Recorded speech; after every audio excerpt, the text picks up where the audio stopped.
And we're live? Are we live?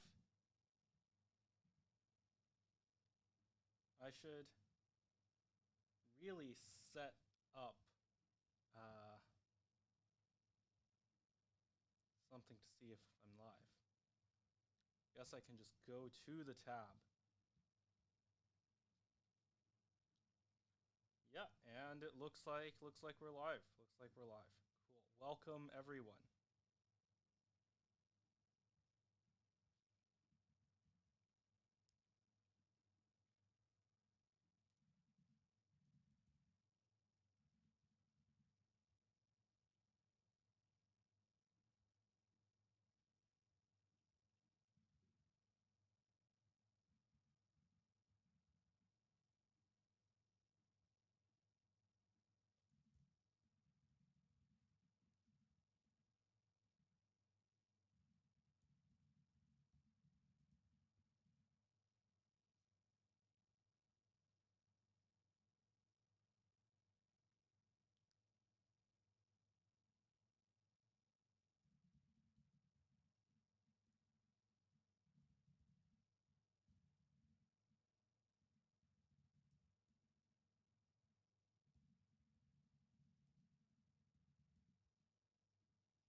So this is title. This is still the old title. How do I change the metadata?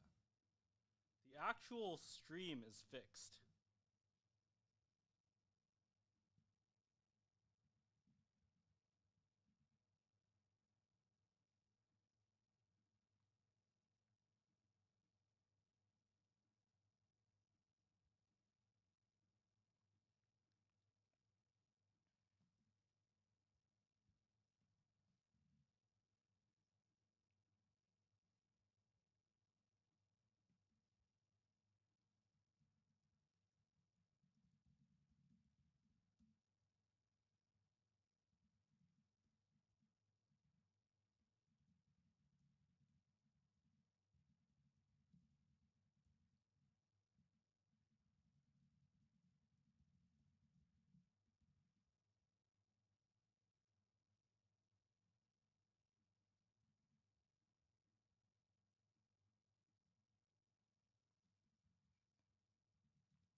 Okay, let's find a way to the bookmarks now that the tweet is up.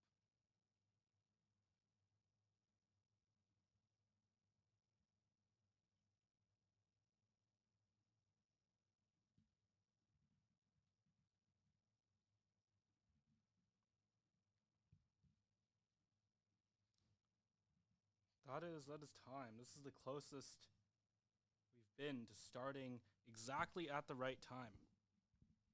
Okay, I should also. Yeah, that is much better audio quality. Let's go.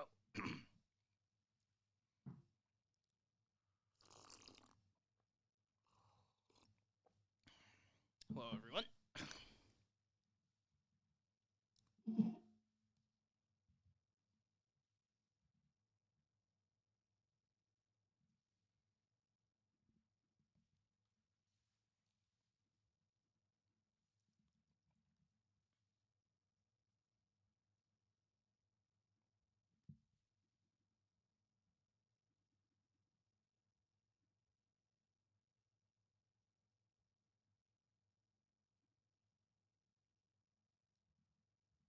Yeah, so the original plan for the stream was that I would actually live write my notes on um or not notes, but like I wanted to make like an actual like semi-professional commentary on political theology, which is in my view, a more important work than Concept of the Political. Not everyone's view, but in my view.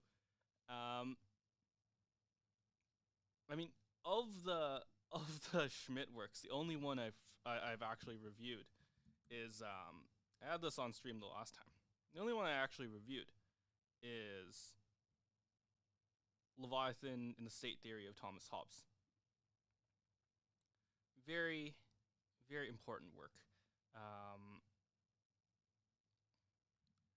I heard that more people are reviewing it, which is good news. I welcome more commentary on the Leviathan and State Theory of Thomas Hobbes. As some of you who have listened to this podcast, or the stream, or read the newsletter for a long time know, I think Thomas Hobbes is maybe the most important political philosopher, full stop.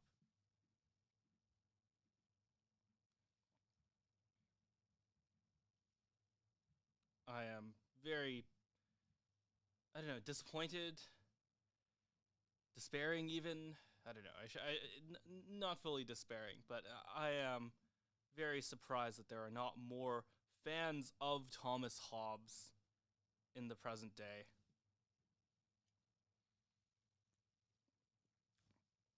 Very few Hobbesians, very few Hobbes enjoyers, which is pretty distinct from, J.S. Mill and John Locke. John Locke may be more so kept alive by, by his critics. There's famous Teal essay on, failures of Locke. There's a great book I'm reading through now called Freedom from Reality. There's a lot of good commentary on Locke. There's evidently some on Hobbes. Some from, 80 years ago? Okay. Leviathan, State Theory of Thomas Hobbes. Okay, when was this published? Okay, this edition was published in 2008. The original was obviously not published in 2008. Originally published 1938. Okay, so 87 years ago. It was close.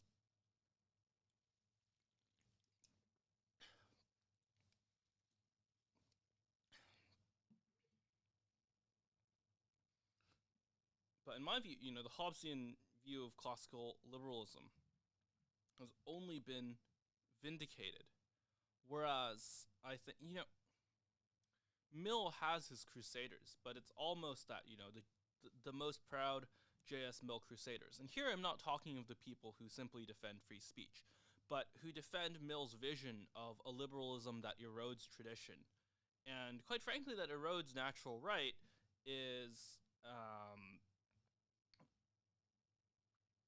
those crusaders exist, but those crusaders exist because they are a kind of demented version of J.S. Mill's philosophy.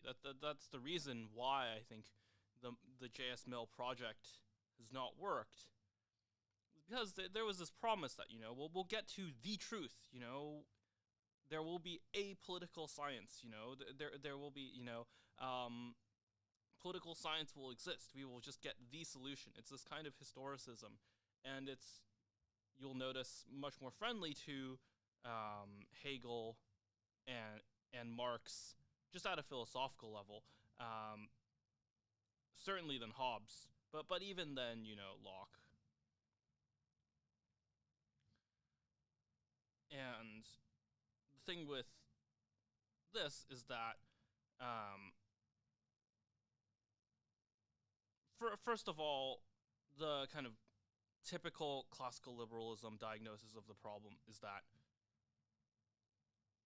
people just do not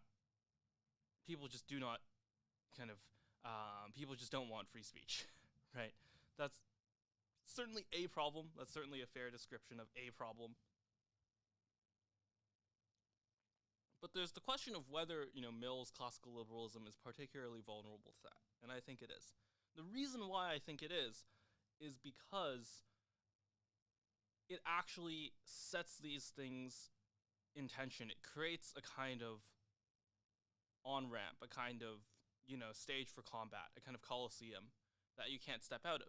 If you're someone who is, an extremely faithful Protestant, or even an extremely faithful woke in a kind of Hobbesian system, you can step out of the arena. You can say, I saw the 30 Years' War. I saw these wars between Catholics and Protestants, and even though I think that, the Catholics are, heretics, or I think the Protestants are heretics and have a terrible theology and are going to end up in hell, I'm going to preserve the political system because I would rather not have I would rather not have war against them again because, I'll die and I would rather not die. It's a very simplistic version of the argument, but I think it's still true.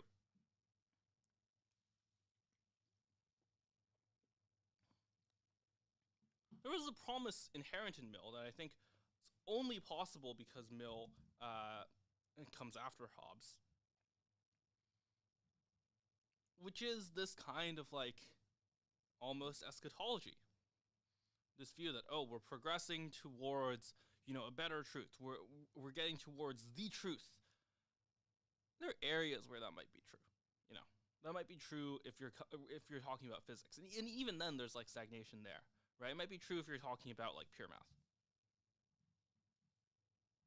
It is simply not true if you're talking about politics or ethics, and to a large degree, there's been a kind of destruction of ethics, especially a reduction to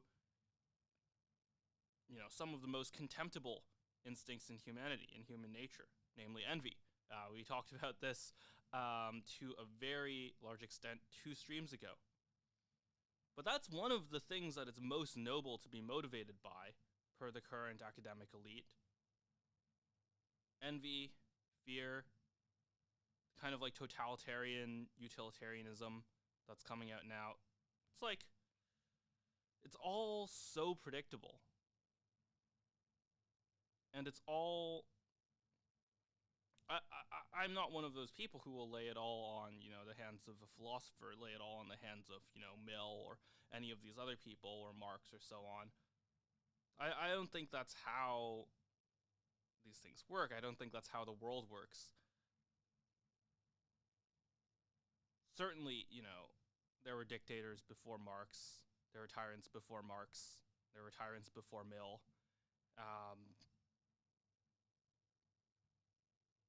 I think it doesn't, to paint one figure as the kind of big bad behind everything that's going on, I think is just ahistorical, but, it should still give you hints on whether those people's political priorities, political solutions, and political theories are true, are false, are workable, are unworkable. That's the takeaway you should have from it. That's a fair-minded takeaway. Okay, so I renamed the stream. I did promise current events stream. That's what is here. Elon's war.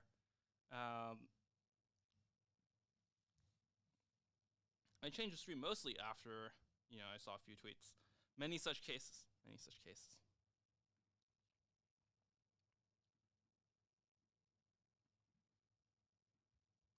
So this is one of them. This is the other one. This is the other one. Okay. Do you want to read this out loud? Sure. The reason I'm in America, along with so many critical people who built SpaceX, Tesla, and hundreds of other companies that made America strong, is because of H-1B. Take a big step back and fuck yourself in the face. I will go to war on this issue, the likes of which you cannot possibly comprehend. Go to war on this issue, the likes of which you cannot possibly comprehend. And then, yes, so Scott Adams says, that's also his title, MAGA is taking a page from the Democrats on how to lose elections while feeling good about themselves. Elon says, yes, and those contemptible fools must be removed from the Republican Party root and stem. contemptible fools are referring to those in the Republican Party who are hateful, unrepentant racists. They will be removed. They will absolutely be the downfall of the Republican Party if they are not removed. So this is like war. I don't know. We're doing the apparently.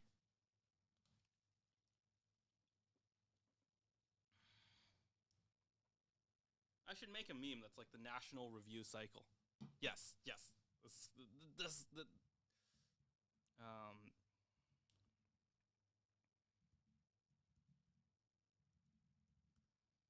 there's like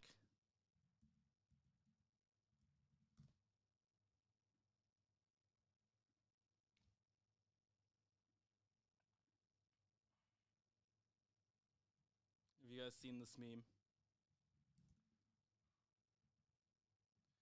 Need to subsidize demand.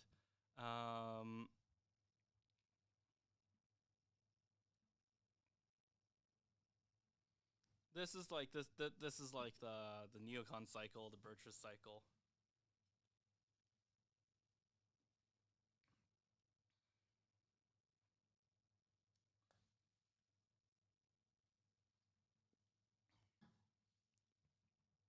I don't know how much I want to spend each stream just going over history.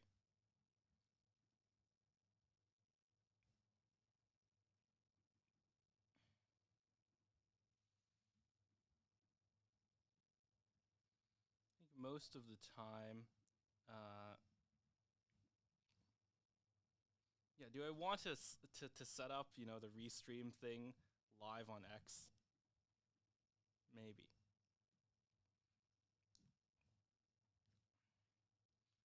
Mostly didn't want to link everything up. Could also do a space. That would be funny. But let's do some context. Let's actually talk about, you know, what today is even about. What's the best place to start with this? I guess it's Elon's tweets. It's Elon's tweets. So Elon is really committed to going to war on the H-1B issue.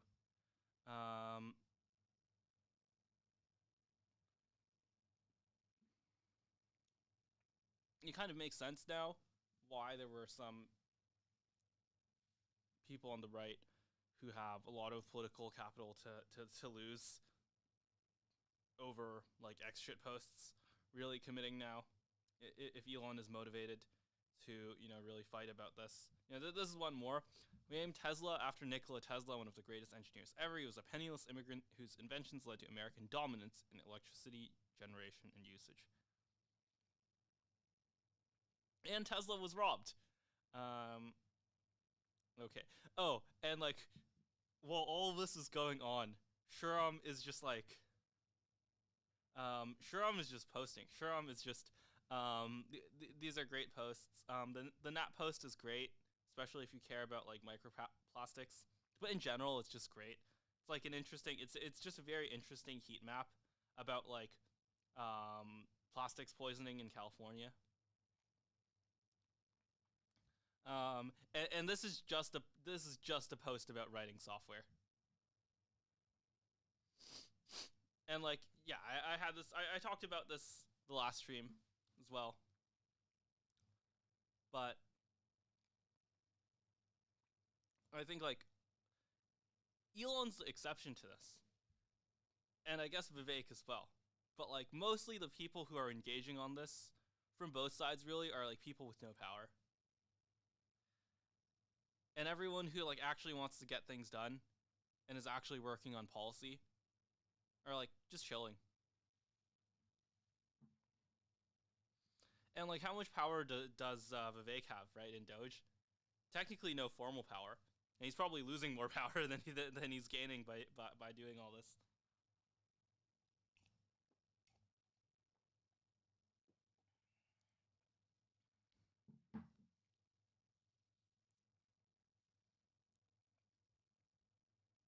So like I have to reiterate this, right? Like Shuram is doing like AI stuff.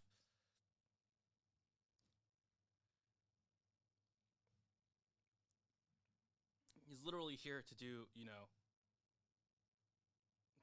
to you know, get rid of the AI censorship, and make sure we beat China, and so on and so forth. This is a very good tweet by Cameron Winklevoss. Actual debate is so foreign to the left. They think the H-1B back and forth is a MAGA civil war. It's just a debate. You guys need to get a grip. Yeah, I do think so. I think that does characterize a lot of it. There are a lot of posters who, are just posters. They are literally, they are just, sending tweets. They're on the toilet. They're on the tweet throne. And they are just posting. And it's fun. It's a thing of beauty.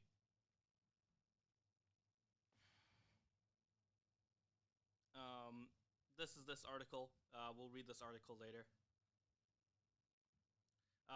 Jeremy is a friend of the show. He's been on the podcast. We've talked about this issue on the podcast, and I think got to yeah, you can listen to not the more recent Jeremy Call podcast, but the one two times ago. No, it's in the doc, called "The Three Eras of State and Technology." This is a great one, and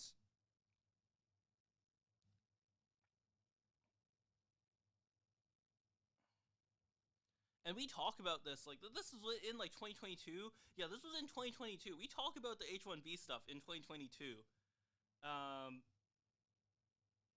And we basically go through the same discussion of okay, yeah, there's just a huge skill check, quite frankly, on both sides of the issue of people who just don't know what they're talking about.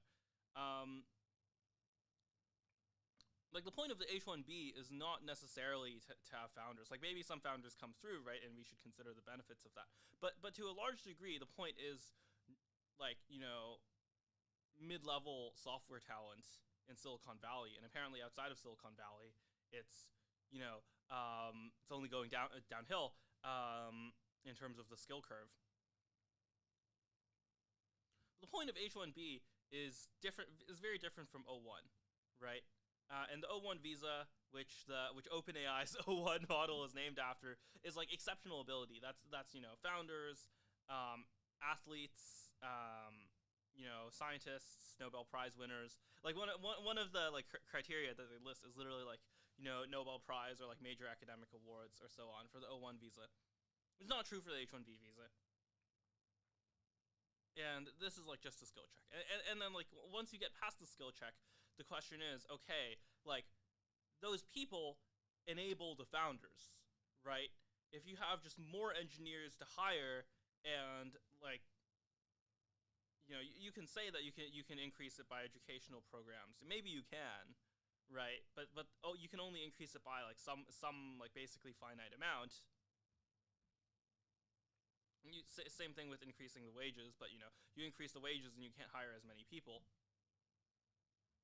Having more engineers, even if they're mid-level engineers, enables the founders and top research talent and so on.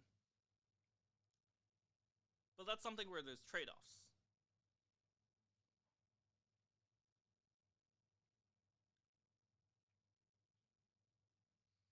Yeah, there's there's the psyop theory. Psyop theory is growing stronger.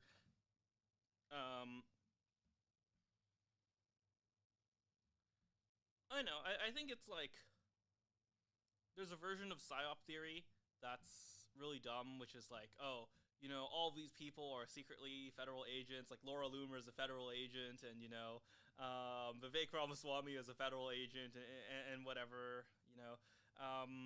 It's very silly. I don't think we actually have any evidence of that. But there is such a thing as people who try to stir shit up. There are grifters, and there are there are people who just want to cause chaos, and just want to cause destruction, and don't really care about the consequences, and don't really care about truth. Don't really care about whether any of what they're saying is correct or not. And that part is real. That part is just like it's it's on full display. You just log on to x.com, you can see it. It's fucking everywhere.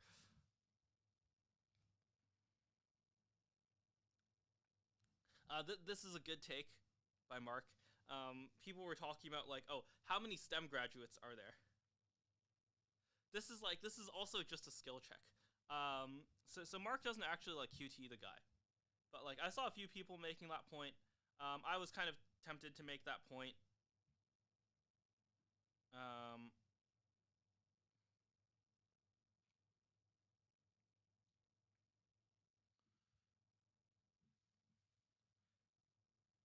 but like this is also like one of the skill check things of like some people are like, oh, there's more STEM graduates than STEM openings, or like more unemployed STEM graduates than STEM openings. It's like you are including so many things there.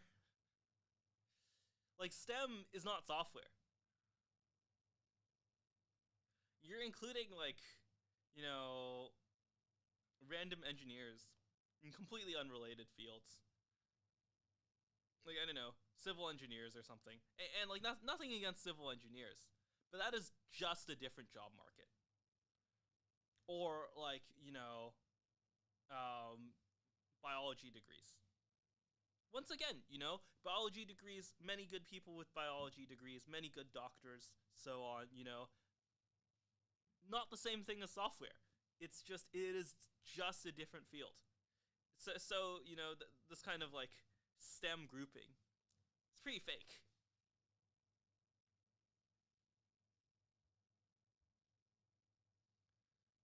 It is. This is a funny take. I'm not sure if it's true. I'm not sure if I agree with this, but Razib Khan has been on a tear recently. It's been he has I don't think this is new, but he has like the coconut emoji now, which is also funny. Um, yes, America is just an empire. Okay. There's an unrelated Josh Steinman arc that's actually very important, which is that this is actually really important history. I should take this one seriously. There's a long history of what people will call pejoratively the revolving door, but I think it's a real, in many cases, a benefit of people, especially people who've worked in defense and cybersecurity, as Josh has. He led cyber at NSC, and a few other things. I say I say a few other things, but Josh is great. He's been on this show as well. He has a cybersecurity startup as well now, and there was just the people have warned me about this. There was, I think it's less bad now, but definitely exists in some places, a blacklist on like ex Trump admin people, which was not true of even like the Bush admin, right? Certainly not true of the Obama admin, of people going into major leadership roles and policy roles and so on at major tech companies.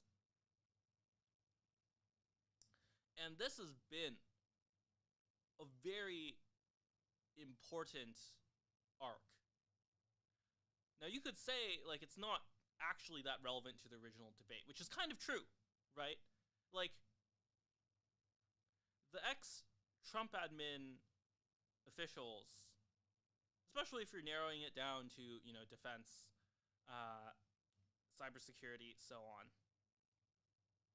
The ex-Trump admin officials are like gonna be fine. They're going to get like, I mean, like Josh Simon was talking about how he had to pivot to startups. I think quite frankly, I think that whatever Josh Steinman is doing now, he probably has much more freedom at his startup than at like some kind of big tech company. But the problem is influence in the big tech companies. That's the problem. It's not necessarily like if they just like paid all these people $1 million each, or like $10 million each, and like didn't give them any actual power, we would have the same problem. Might be better. We would still have the same problem. Now there should be, at the very least, let me put it this way: there should not be, just a total asymmetry in, embracing the vastly larger, and in many cases much more mediocre, staff, just like by the pure nature of it being larger, staff under Democratic administrations.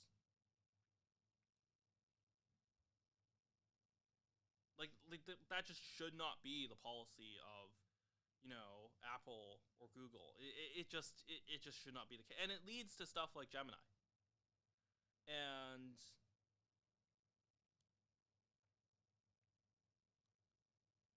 like I've been told personally by people who are, fairly senior at some of these organizations, at some of these companies, that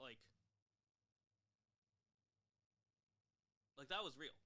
Like the Trump admin blacklist was real.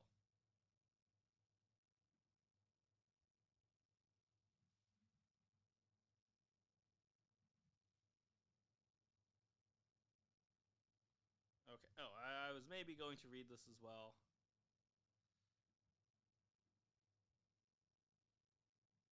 Okay, so this is the rest of the, yeah. This is a good Nick Land tweet. The Doge guys admitting rigid immigration restrictionism is an understandable reaction to past abuse. Would go a long way to calm things down. The issue seems to be assuming the right to a level of trust on this. Assuming the right to. Oh, I see. The right, as in, um, the justification to a level of trust in the issue that precedent in no way entitles them to. Yeah, I talked about this last stream. You look at the history of this with stuff like the Reagan amnesty deal, with, Brexit, which was obviously a different country, but, is in the memory of many of these people. We saw what happened with Brexit. That was in the news. That was in the political news, which basically was, a lot of people who were very clear that they did not want more immigration, just generally did not want more immigration. Like Nigel Farage was not, he's not mincing words about this. Nigel Farage, not a subtle person at all. There was clearly a lot of support for that in the Brexit vote, and in the very recent vote against the Tories and for reform. It was obviously there. I think if you do any polling or look at past elections, it's obviously there. And yet, the Tories basically ignored them and lost the political mandate and blew up their own party. Don't do this. What can I say? Not a good political strategy. I should pull up that Sauger tweet from before of the immigration moratorium. I don't think logistically you would need to pass legislation, but I don't think logistically an immigration moratorium will actually happen. Not a legal immigration moratorium that. You have to change the law. You already have such narrow margins especially in the House, and you have so many priorities as well, right? This is the thing that frustrates me, and I know a lot of these people are literally just posters. And once again, I've talked about this. The people actually involved, Sachs has been nothing but courteous. Shuram has been nothing but courteous.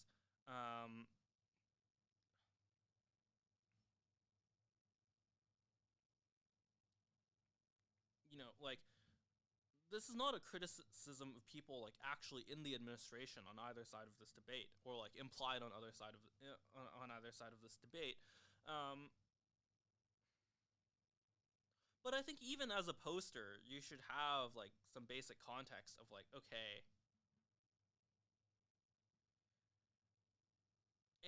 and I'm especially emphasizing people who kind of agree with me on this. Just to be clear, I believe we are in a war against a totalitarian surveillance state, and that we need to stop it from expanding, and that should be the full.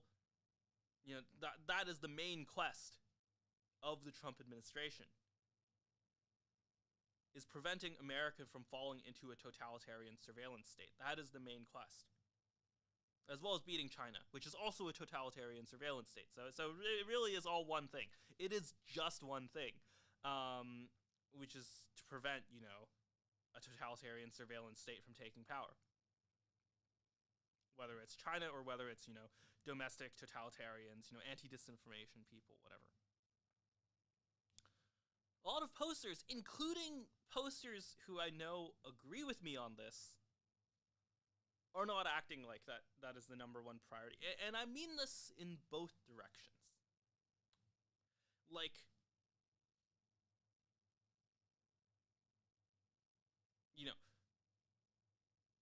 once again, I had this tweet as well, which is like, Shuram and Sachs's supporters should just should just behave like, Shuram and Sachs. Like, you just should not be like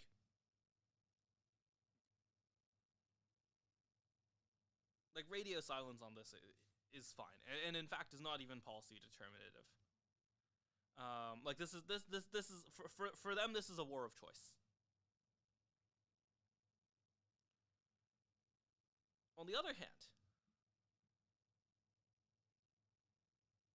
and there are some people who I think, there is some fraction of people who I think are like genuinely more concerned about like H-1B visas than about, the totalitarian surveillance state. I don't think that's most of the people posting about this issue. I just don't. Like, maybe I'm wrong.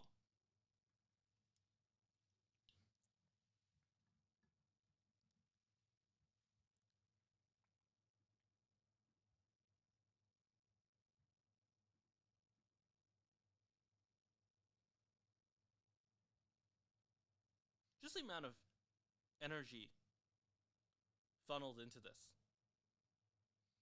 That could be funneled into, like, agitating for mass deportations. Like, there is going to be like, fucking retarded news cycle of,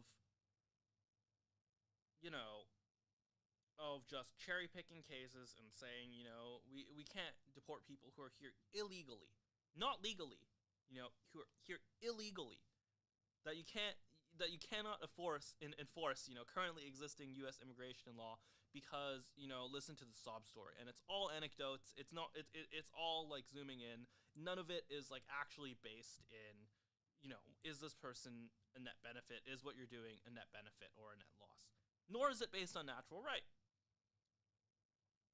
Nor is it based on the actual law. And it is just sob stories, is just emotional manipulation. And you're going to need to put energy into laying the groundwork for fighting that war. And you are not. These people just aren't. Like, probably they're once again, they're like smarter people who are in the Trump admin who like actually are doing this and are prepared and are going to act competently on this. But part of it is having, the social energy around it. And not spending all that social energy on, like, infighting.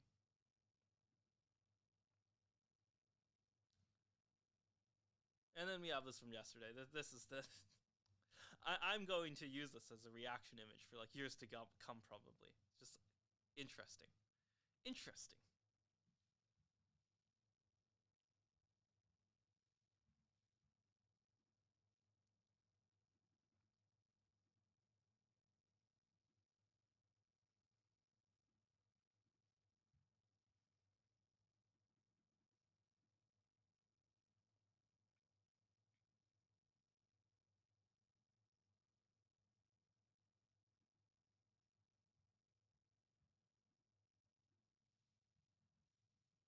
We can read some of this. I don't know. I kind of don't want to make this a reading stream again. Also, still aren't many people now. I should have at least one guest eventually later today. Who knows?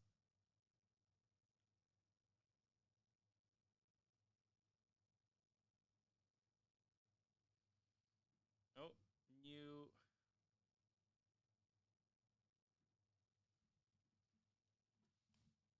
And there is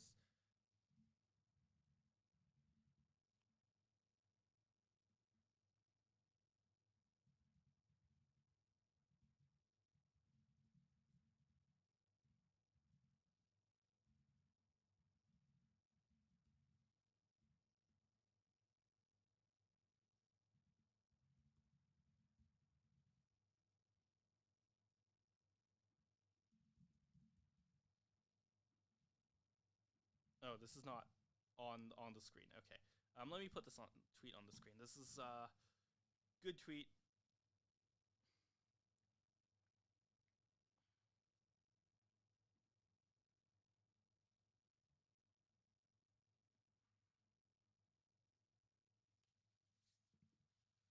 Science and math, study of natural philosophy, natural history and mathematics, technology and engineering, craft, sophisticated blacksmiths and watchmakers, different realms of knowledge jammed together unnaturally. That's sort of true. I think once you get to, very large scale empirical trials, you still need theory and engineering for both of these, right? To like actually run a randomized control trial.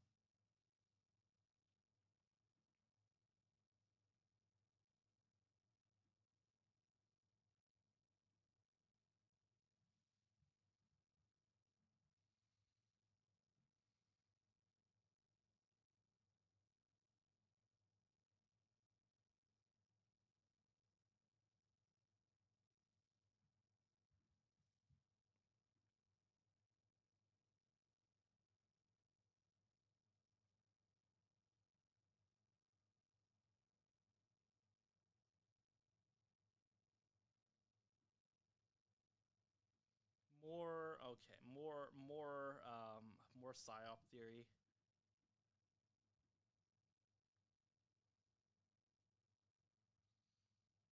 I think psyop theory, it's pointing in the right direction, but not actually addressing the problem that there are like just a lot of people who just like make shit up and are like not actually caring about the substance, are just like destructive grifters and are just lying about people personally.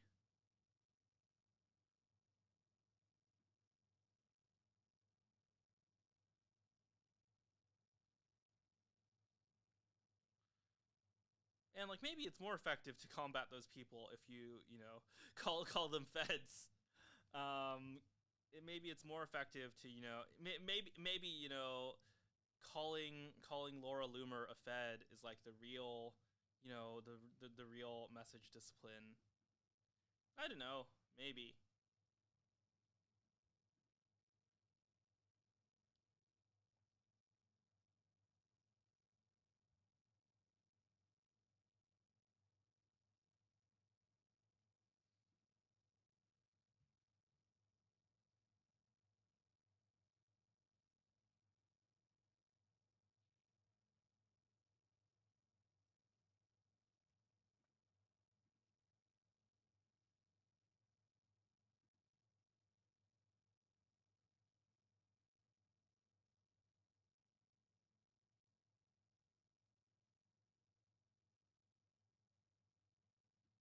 Not what infinity means. What? Is this a reply to something?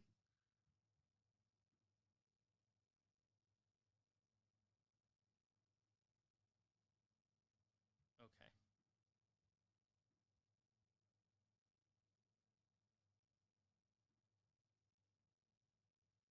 So this is okay. Whatever.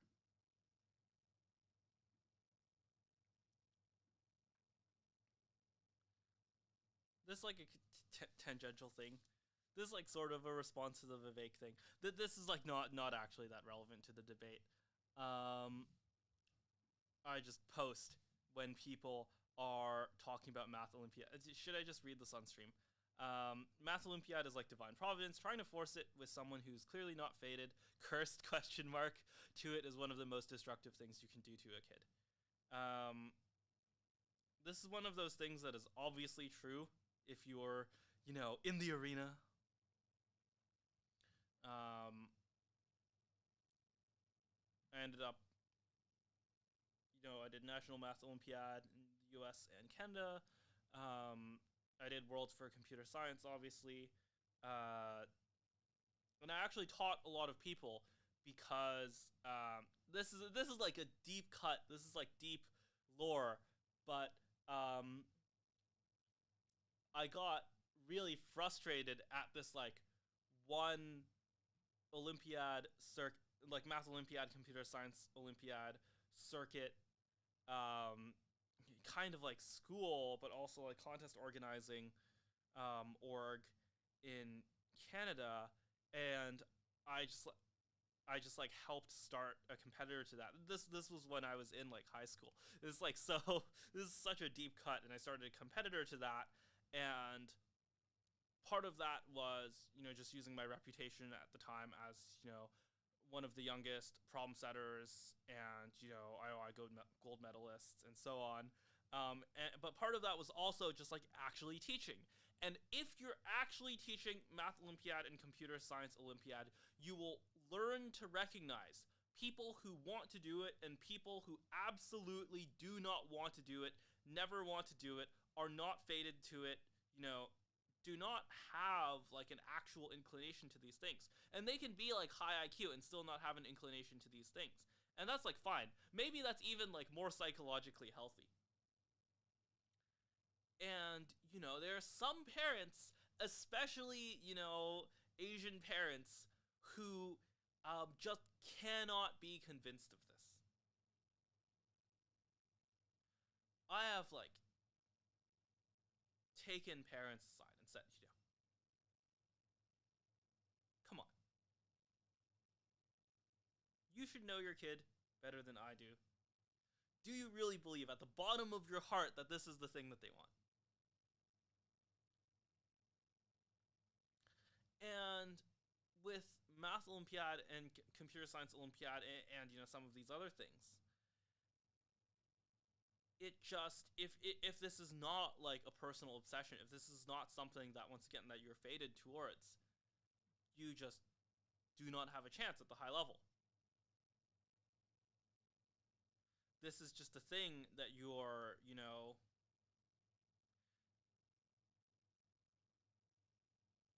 this is just a thing that like you can tell. You can just tell ahead of time. Every person who is, an IOI winner, IMO winner, is like this. It is just like I didn't know, what better way to communicate this is. I think it just like really goes against people's priors. But if you actually like know these people, if you actually like are in the arena, you actually observe these things up close. That is just the case.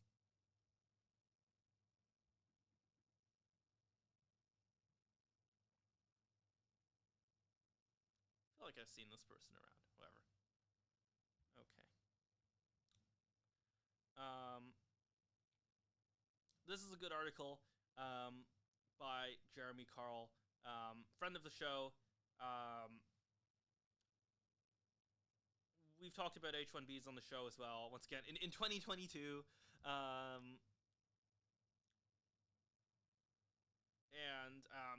It is, it is just a great articulation of the conservative position. Maybe you agree with it, maybe you don't, but it passes. It just avoids a lot of the like it passes a lot of the skill checks that I think some people are critical of. Yes, some of the thing with X is that there are once again just like some grifters like Laura Loomer, like some of these other people, some of these anons, who like clearly just don't know anything. But if you want to read the version of the conservative argument that that comes from someone who actually does know things and like is clear about these things and is clear about the trade-offs, then you should read Jeremy Call's version. Once again, taking feedback from the first stream, I don't just want to read everything here, but think there's there are parts that are worth summarizing. I read this yesterday, and yeah, I don't want to just read it all on stream, but I think some of his background is really important. He's kind of lived through multiple eras of Silicon Valley. This is a lot of what we talk about in the first episode, in addition to spending like 10 minutes on H1Bs. But yeah, he was in Internet 1.0. He ended up moving to Montana, and this topic of our second podcast as well, he wrote this book called The Unprotected Class, which comes from a legal term. So there's a legal term called the protected class that is downstream of a lot of is upstream, of a lot of disparate impact law, and of a lot of basically what led to DEI, what became DEI. And theoretically, civil rights law should apply to everyone, but the way that protected class is used in law is that it's basically, everyone everyone except whites and everyone except men. That's how it's used in law, in practice. And that's what the book Unprotected Class is about. That's where the name comes from, and that's also, the topic of the book.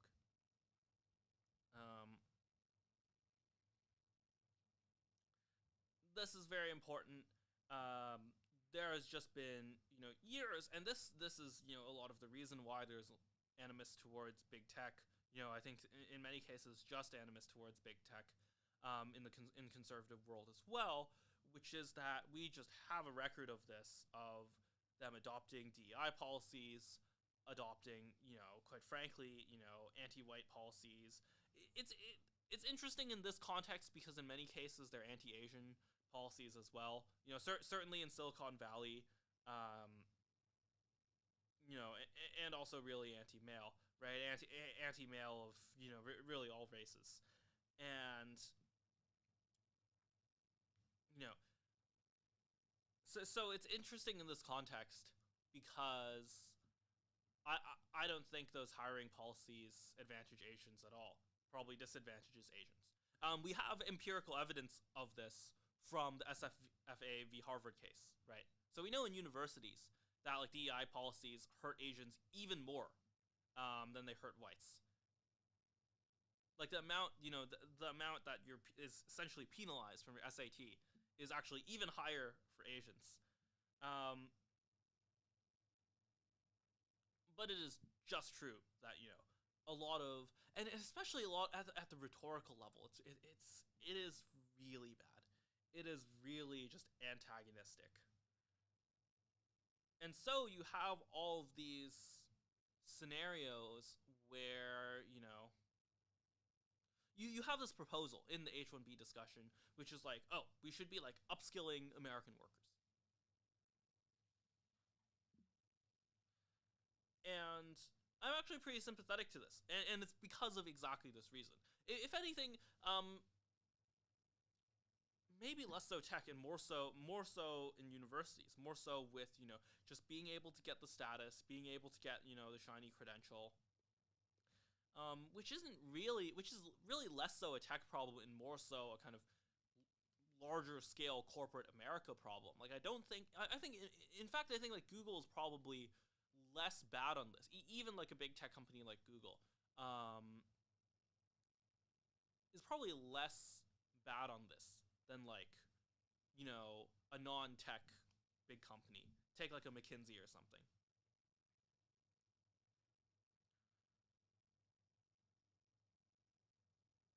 Just because they do have to actually seek software talent, and there are just the talent curves are steep enough that you just have to be hiring. You just will not be able to sustain Google without hiring a fair amount of white and Asian men every single year. You just have to do that, just by the numbers.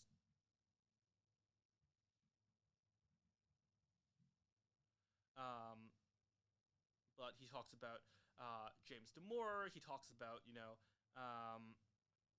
anti-white discrimination. There are several clips from Google of their DEI officers talking about this. And it should just be. It is a black mark. Quite frankly, it just is a black mark. And this is actually where I think Jeremy's book differs a lot from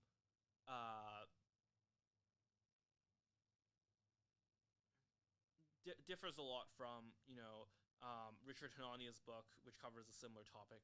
His book's called The Origins of Woke, covers a similar topic, more so from a legal angle. and this is something that is remarkable, which is that even though the actual university policy is worse for Asians than for whites, at least at Harvard, the rhetoric is much worse against whites. Like, it is just vicious. The things that academics will say, the things that DEI officers will say, the things that whiteness studies people will say. Like, no one's saying that kind of thing about Asians. They just maybe like some random Twitter accounts, so on. There is more of like the multiracial whiteness movement, especially after the current election, about this. But no, there is a particular kind of animus that elites and that especially academics have, and of course, not all academics, not all elites, very clear about this. But there is a particular kind of cultural animus, particularly in media and in academic systems and in all these fake DEI jobs, against white people. And I don't think this is actually something that Elon disagrees with. They've talked about this. Vivek wrote a book about like fighting DEI, so on. This part is important as well. This lawsuit. Okay, so this lawsuit is Arn Wilberg. Basically, like we know they tried to hit quotas. We know they try to hit quotas for blacks and Hispanics. And once again, that's an interesting orientation, right? We in the H1B fight, it's like kind of posited that it's it's Asians versus whites, or like South Asians versus whites, and it really isn't. Maybe like within the Republican Party, we have this very funny thing in like in like other countries, where I think in Canada as well as in the UK, where like Hindus are reactively conservative because Muslims in those countries are very left wing, are like the most extreme left wing, and are quite anti-Semitic as well as anti-Hindu, but like actually I'm not saying that as like theoretically anti-Semitic or like anti-Israel. I mean like actually anti-Semitic, like actually full on like pogrom like behavior. But okay, we're getting distracted from this, but once again, there's policies that are not just anti-white but also anti-Asian.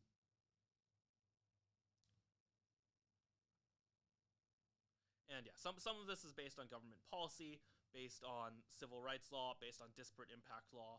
This is something very important to understand, and this is something that Richard talks about as well. Disparate impact law is just absolutely insane. It comes from the idea that if you have a test, if you have any kind of measure that results in different outcomes for different races, that this is that this is necessarily racism, which is for all of the reasons we've already talked about, just not true. So okay, so let's actually talk about H1Bs.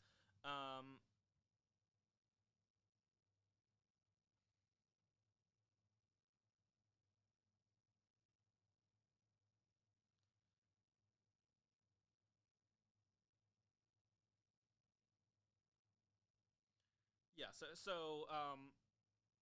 this is something that I think conservatives are right about. A lot of firings are I think kind of targeted towards reducing the percentage of white people. It's interesting because to some degree that they're also trying to reduce the percentage of Asians, at least, or at least not increasing them. This is literally like 4 or 5 paragraphs ago. But yeah, like if you look at the firing statistics, they do not seem meritocratic. Let's just put it that way. And this is something that's true. And yeah, there is also the foreign espionage problem. Um, is there an Indian espionage problem? I don't really know. Like, maybe this is more of a problem with Chinese nationals. Do we have Russian nationals? Do we have a problem with Russian nationals? Um, I mean, there's been Russian nationals since forever, right? Maybe that's a problem too. Maybe that's also a problem. Russian academics and so on. This was like literally a known problem during the Manhattan Project, right? But yeah, I think the espionage concerns are like basically legitimate. Uh, there are there are countermeasures to that, of course.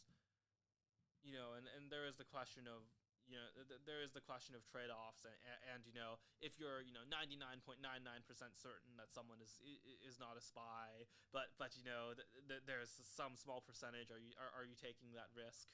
And what percentage do you take that risk? All of those are reasonable pushbacks to that, but we've had stories. We know that like foreign espionage happens. Once again, I'm not sure it happens with like Indians. I'm not sure if like Modi is like secretly spying on us. I'm not sure if Modi is like the geopolitical threat to America. But it honestly like it could happen, right? It could happen. And we know there are cases of this happening with China. Like there are just confirmed cases of this happening with China.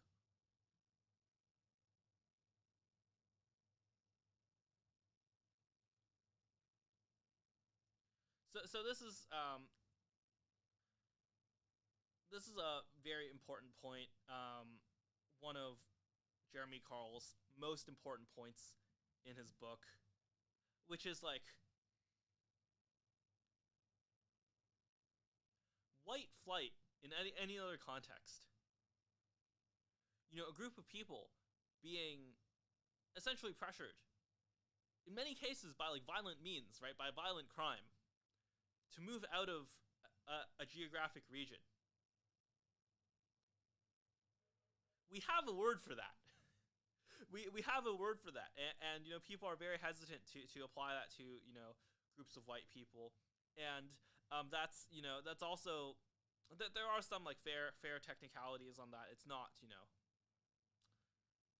it's not on a national level. There are still very many places in the country that are still safe to live for white people, safe to live for anyone.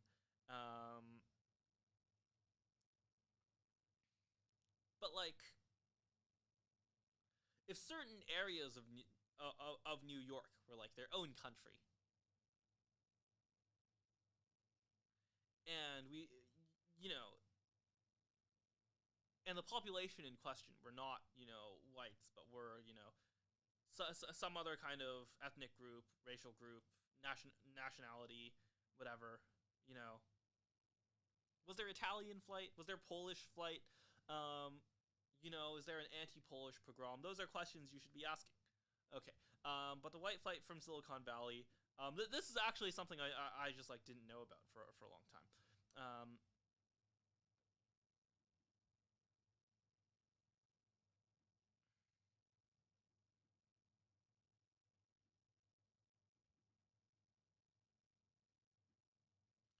So you have just like a rapid demographic um, collapse or demographic shift, um, and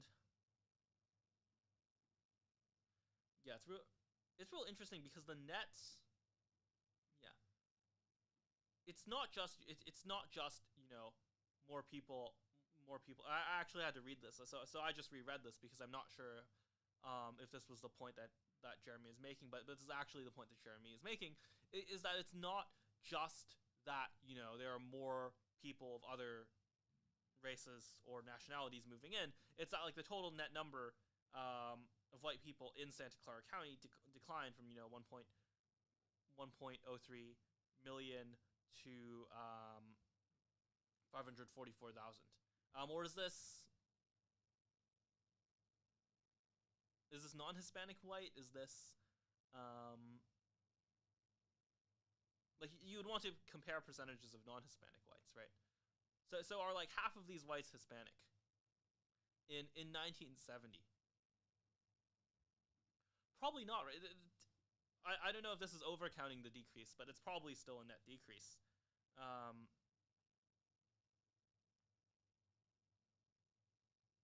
and okay, this is I think the key paragraph. The whites who left Silicon Valley weren't racist, but cultural alienation was more important to these people than the best economic opportunity. I think he's missing a period there. Incredibly, while the center of innovation enriched millions, whites fled the area and now represented at a fraction of their population numbers from 50 years prior, even as the valley as a whole continues to grow. Um, so this is something I was tweeting about yesterday, which is like, let me try to find this.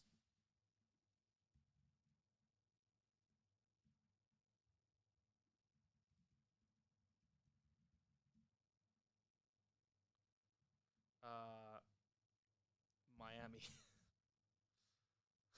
Yes. SF sucks because we made it so that no matter how hard it sucks, you still have to live here. Some guy who lives in Miami now. Yeah, that's the tweet. But the SF curse is a real thing. The SF curse is a real thing where you get mismanagement due to a kind of economic boom, due to SF being a singleton.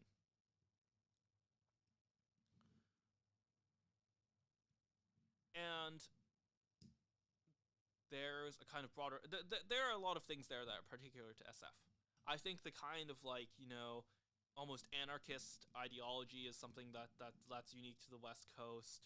And there's a good version of this, as James Pogue has talked about in his book and has talked about, on the podcast.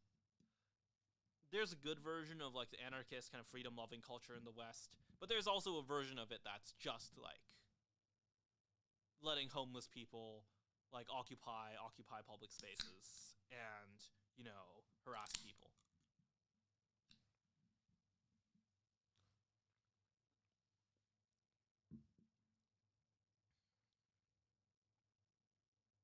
And there's something really dark here where like you almost don't want Silicon Valley to age. If Silicon Valley ages, and becomes full of people with families and with lives outside of the singular focus of their startups. Many people who start startups mature and care about their families and, move out of SF.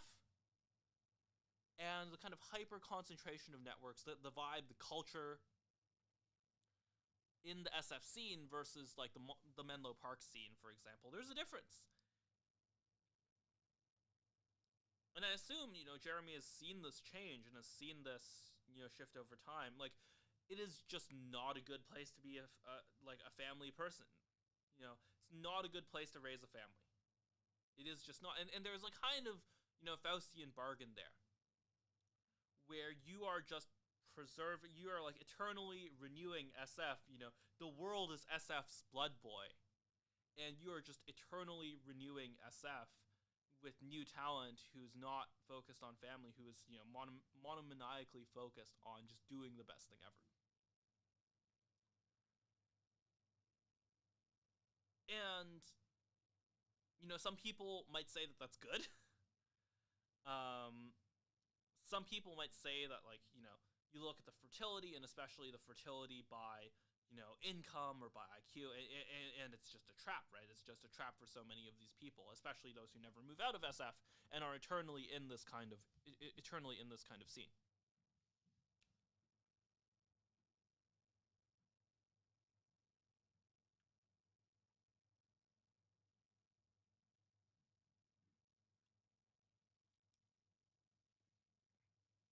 If you're someone who is like right wing, who cares about family, who cares about going to church, like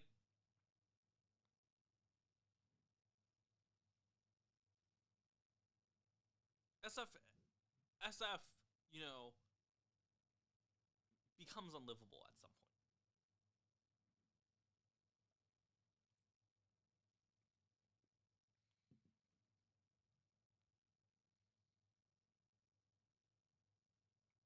Okay, so California is many ways the future of America.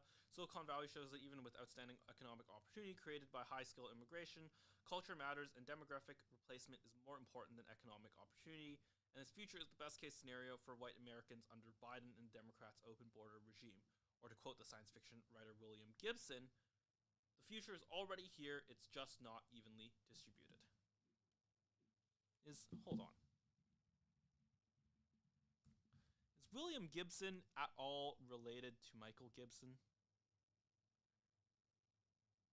Okay, family. Where's this?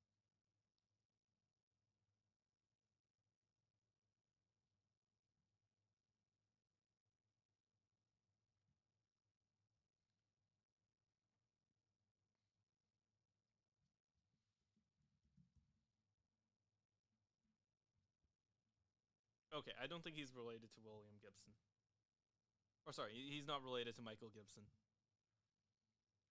That would be very fitting, though. That would be very fitting.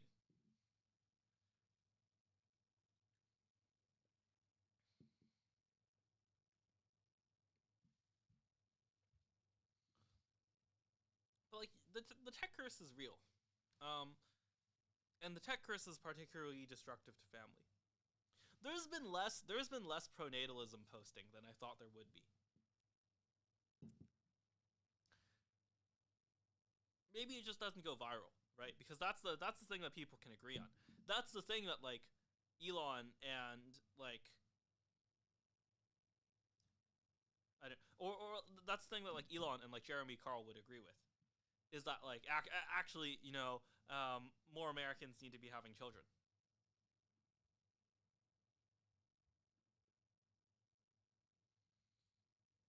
But yeah, I don't know. Maybe you all should listen to the Peter Thiel speech. It's pretty good.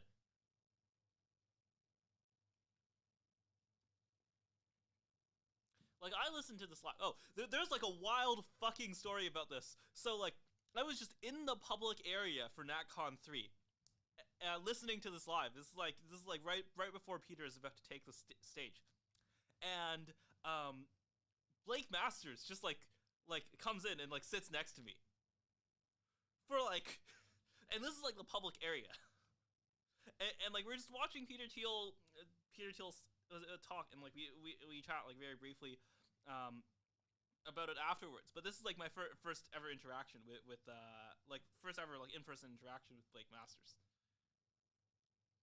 Was like just like watching like his mentor Peter Thiel give a speech, and this was like completely by accident.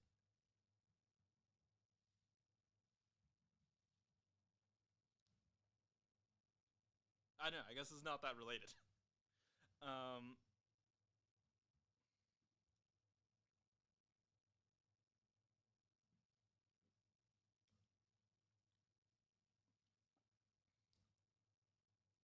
but yeah, I think like San Francisco needs to exist. Like we're not even talking about immigration anymore, but maybe this can tell us something about immigration. But like San Francisco needs to exist, but you also need like an exit ramp, right? You need an exit ramp off of San Francisco. You need to be able to like take a more passive role and start a family and move out of San Francisco. Maybe move to like maybe move to like Oakland or to like Menlo Park or even Santa Clara. Although like Santa Clara apparently have a lot of people moving out of it, but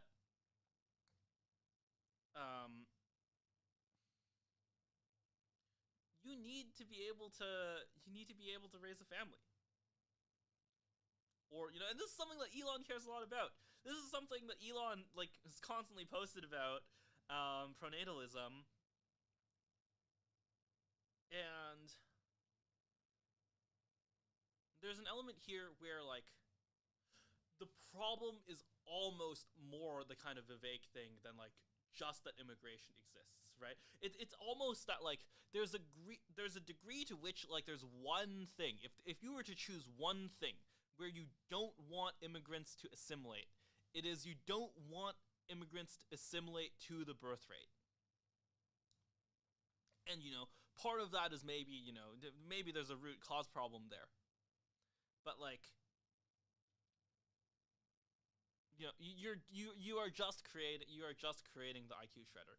You are just creating the scenario where like, people end up in this like hyper competitive environment and just don't have kids, and like future generations are just worse off.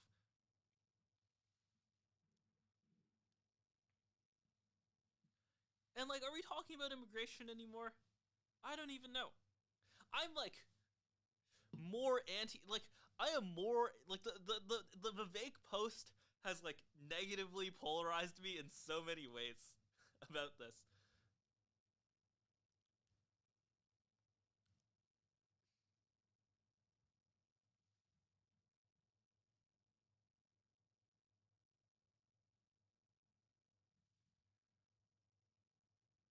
I have no so I have not been looking at chat for a while. I have no idea what those are, what that's a response to.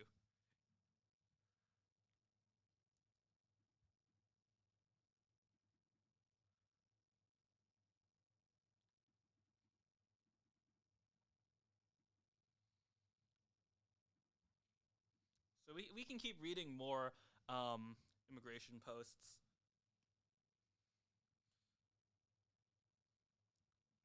Tyler Cowan, once again, being very, very nice. It's a common view, especially on the political right, that we should be open to high-skilled immigrants and less open to low-skill immigrants. Increasingly, I'm wondering whether this is a stable ideological equilibrium. To an economist, it is easy to see the difference between skilled and less skilled immigrants. Their wages are different, tax revenues are different, and social outcomes are different, among other factors. Economists can take this position and hold it in their mind constantly and rather easily. Certain GMU economists, certain Garrett Jones. Okay. The fact that okay, this is the important paragraph. The fact that economists, I thought the last one was the important paragraph, but this is the important paragraph. The fact that economists' intuitions can sustain that distinction does not mean that public discourse can sustain that distinction. For instance, how much sympathy you have for foreigners is the main carrier of the immigration sympathies of the public. And this, man, if they have more sympathy for foreigners, they will be relatively pro-immigrant for skilled and unskilled. If they have fewer sympathy for foreigners, they'll be less sympathetic to immigration of all kinds. Do not forget the logic of negative contagion. You can also run a version of this argument with legal versus illegal being the distinction at hand. I think this is actually something that's a lot easier to operate with. You actually can make that the dividing line. Like, this is eminently doable.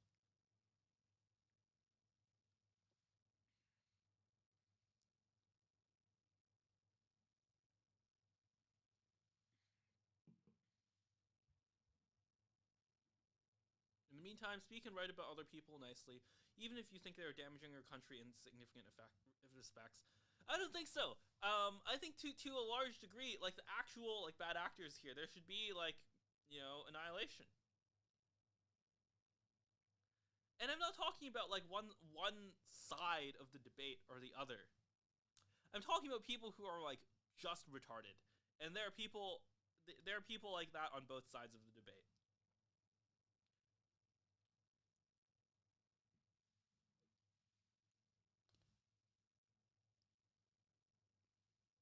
Like there are people on both sides of the debate who are like just making shit up and just saying things that are not true. And I've highlighted people from both sides of the debate who I think are not doing that. And that's one thing you can do. And that I think is, a noble and good thing to do. But also, to highlight the good people is a noble and good thing to do. And it's good to steel man. But, at some point you have to have like a sort of prisoner exchange. I don't know.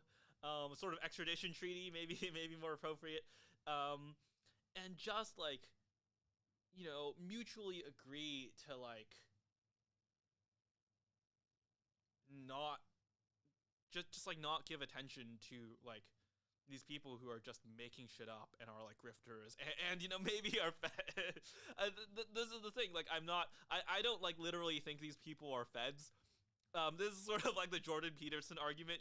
Jordan Peterson says, I don't think I don't know if God exists, but I know that it's better for people to behave as if God exists. I don't think, most of these people are feds, but it's better to behave as if most of these people are feds who are just like grifting and making shit up. It's better to behave if they're feds.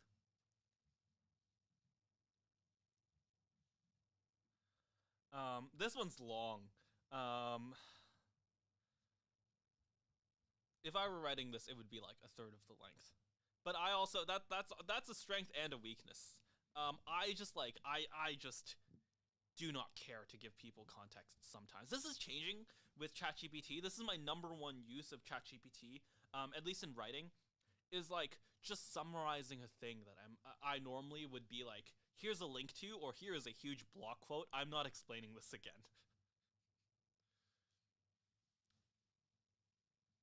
You the true the true like from the New World fans will now have this in mind. They'll read the coming articles and they'll guess like, oh, is this context paragraph, was this written by ChatGPT? And I think it's honestly like pretty easy to tell if it is.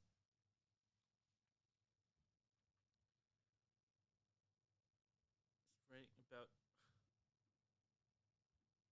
I don't this is like a reverse analogy. This is the thing that I see so often with Zoomer writers. This is the thing, including myself. I like manually go through my writing to like not do this for a while. Now I've like corrected that behavior. But for a while I was all on board the reverse analogy train. A reverse analogy is when you write an analogy trying to explain something using a concept that is even less well known. Many Zoomers do this. Many people do this, but especially Zoomers. Not a good idea. Not a good idea. Okay. So writing about wokeness made Richard Hanania and Chis Rufo. Lots of typos today. Lots of typos. Lots of people typing out Christmas articles on their phone. Understandable. Understandable. Chis Rufo famous, and on this topic, Bap published his first ever Substack article.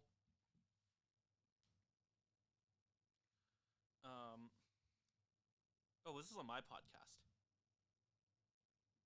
This is on Richard Hanania's podcast. Okay. Oh right, Aaron. Yeah, Aaron's a good friend of the show. But has not been on the podcast. I think we've like failed to schedule twice. He also has his own podcast, which is really good. Which I think he stopped doing. Called Institutionalized. Institutionalized is a great podcast. Institutionalized could be like the Wall Street Journal podcast. I think it might be like sponsored by the Manhattan Institute. It might be. I'm not actually sure about that. I know both of them have written for Manhattan, but highly recommend the Institutionalized podcast. Anyways, okay. Nathan Kaufman Smith.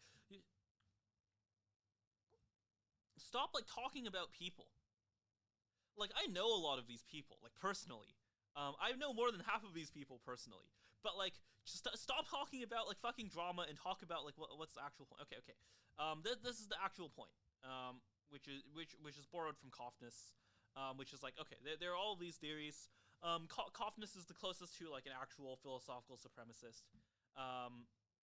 Is basically saying like, if you believe in egalitarian philosophy, you'll lead to wokeness and like race quotas and DEI. Hanania says it's civil rights law. You can read the origins of woke. We also talked about this. Rufo talks about critical theory. I guess that's a different way of approaching the kind of like philosophy question. And ed schools, and Adorno and so on. Yeah, I would say I think that on the narrow question, I'm most sympathetic to Hanania, but on like where I agree with Kaufness is that I think like a belief in like blank slatism and in like physical equality, and by physical I don't mean just like strength, but like biological equality maybe is a better equality on this earth. A belief in like a belief in like equality on this earth. will always lead to, some form of terrible behavior. Might be communism, might be wokeness. Of the two, I think wokeness is less bad. There could possibly be like a third thing that is even less bad than wokeness or communism. There could be a secret fourth thing that is even worse than all three. But it'll always lead to, something bad in some degree, because it is just not true. It is, it's the principle of explosion. You believe in something false, it will lead to you believing in all sorts of other things that are false. Okay, so that's the distinction between these three things. Oh fuck, I don't want to read this. I don't.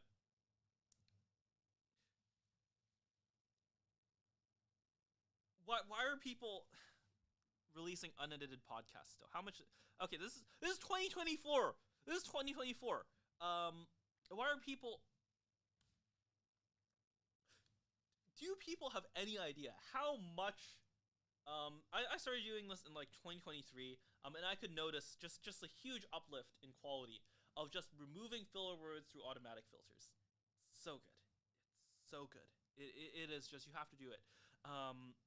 So fun fact, I actually listened back to I was like thinking about it after the episode I recorded with James Pogue, and I was listening to it back, just the raw audio, and it was really hard to listen to. Just because of the number of filler words. And this is true of me. It's, should I say this?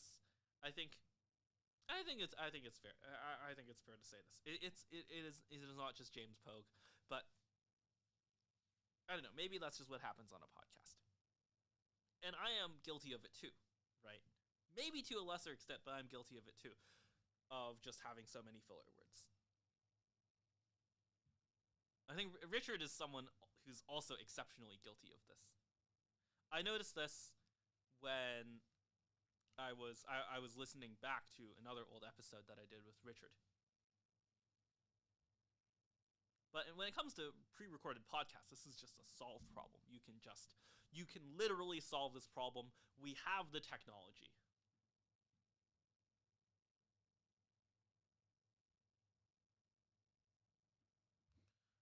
Okay.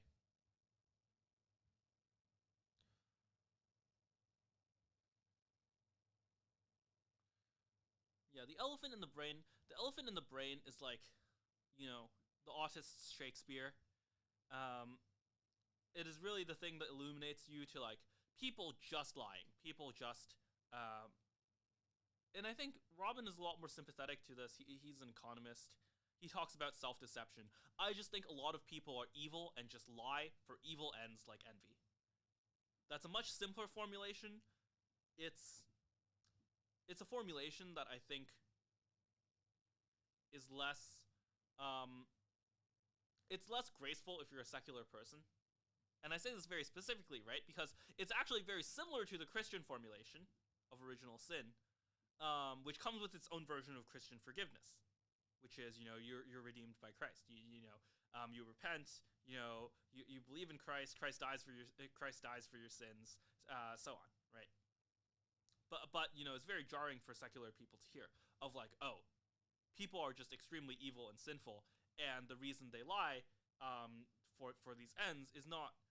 You could say it's the same as the economic theory, but I think it implies a very different course of action, even though it's maybe the same. This is why I've kind of moved away from talking about the elephant in the brain. I used to be like a big fan of talking about the elephant in the brain. It is kind of Shakespeare for autists, but nowadays I kind of rather talk about just Shakespeare. And there are reasons for this. Anyways. But I think most of this is true. So, do I want to read this?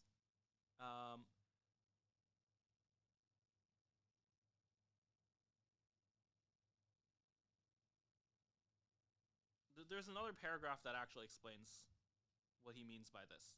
I would reorder these paragraphs differently. I would explain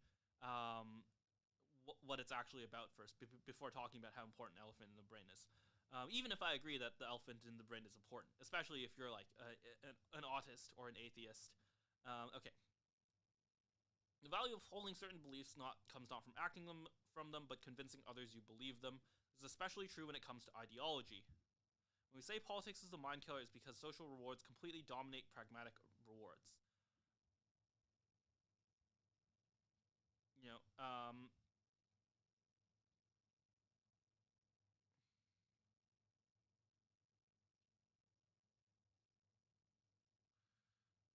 so yeah, basically, if you're like trading, right, or if you're working or you're running a company, most of your accountability comes from plainly success. Like your product works or it doesn't, your portfolio goes up or it goes down. Most of these things come from the direct consequences of your actions. And I'll just read this paragraph verbatim as well. Things are different in politics. For a political actor, the cost of acting on beliefs that incorrectly model the world is very low. After all, the probability that one voter or activist decides an election or shapes policy is vanishingly small. But your choice of what political team still has an impact on you. As Steven Pinker notes, okay, I'll just keep going. People are embraced or condemned according to their beliefs, so one function of the mind may be to hold beliefs that bring the belief holder the greatest number of allies, protectors, or disciples, rather than beliefs that are most likely to be true. Lacking a feedback loop to punish us if our model of reality is wrong on verified ideological and moral issues. We unrestrainedly psyop ourselves into believing socially advantaged things. I just have no comment on this. I should have a kind of grace for this. I understand where it's coming from. I think it can sound like really alien to like a lot of normal people. This is why, once again, I went from talking about The Elephant in the Brain, which is Shakespeare, to autists, just talking about Shakespeare. I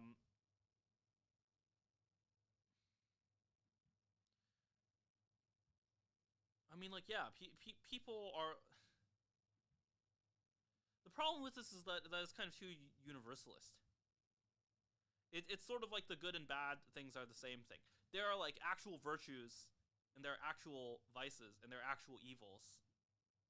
And it is actually different to believe in virtues for wrong reasons and to believe in evils for wrong reasons. Those are different things.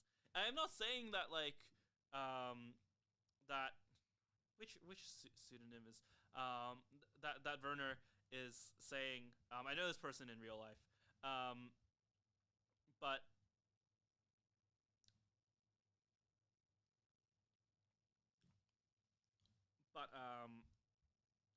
I'm not saying that like this person believes this, but more often than not, I feel like, especially when talking to like normal people, it's actually easier to make the case once you introduce the fact that people sometimes do these for good reasons or for good ends, and sometimes do these for evil ends, than just like the vague abstract version.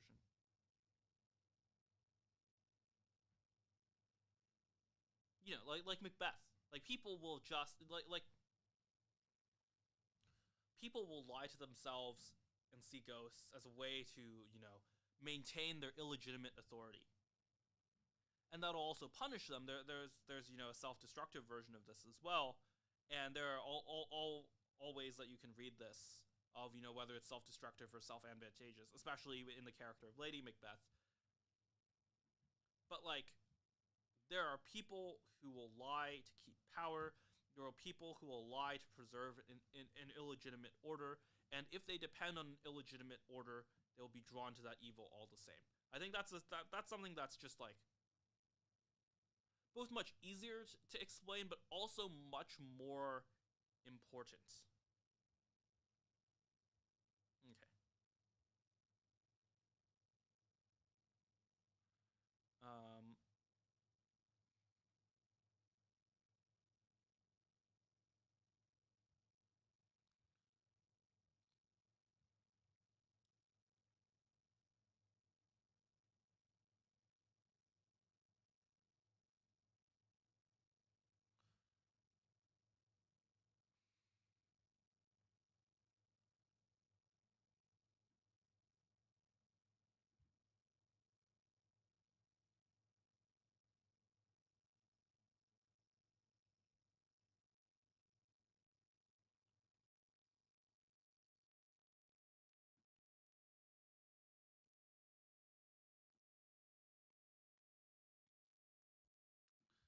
true. Is this actually how you spell invidious? It's like the opposite of Nvidia, right? Where there's no vowel. That's kind of funny. It also makes sense.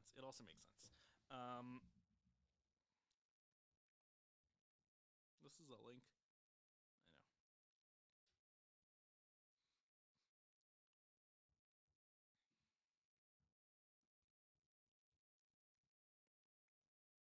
This is all like very Last Man pilled. This is all very like Fukuyama pilled.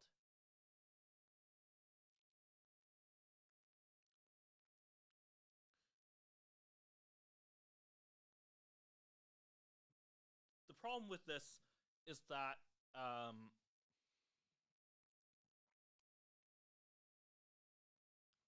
it's a particular kind of empathy and niceness, right? Which is a downwards empathy and niceness, which conceals envy, and that's ultimately why leftists embrace it, because they're motivated by envy. They're not motivated by the other stuff. And that's also the difference between higher virtues and lower virtues. And like, should you be like constantly displaying active contempt for people? Depends which people, right? I think you should. I don't think you should make this like your 24/7 like posting habits or whatever. But to some degree, your instinctive reaction to like rapists and murderers is to be disgusted by them. And that's a good thing. You know, it is good to be disgusted by rapists and murderers. And, you know, it's good to have contempt for, like, demonstrably inferior people. Like, morally inferior. And there is, you know, especially in San Francisco, you know, a lot of egalitarianism that pushes against that.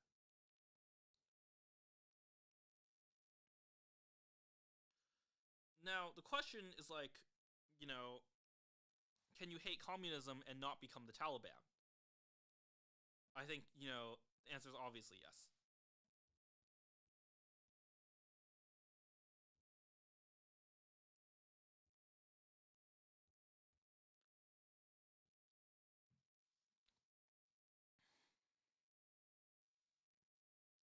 He just keeps going on. This is just.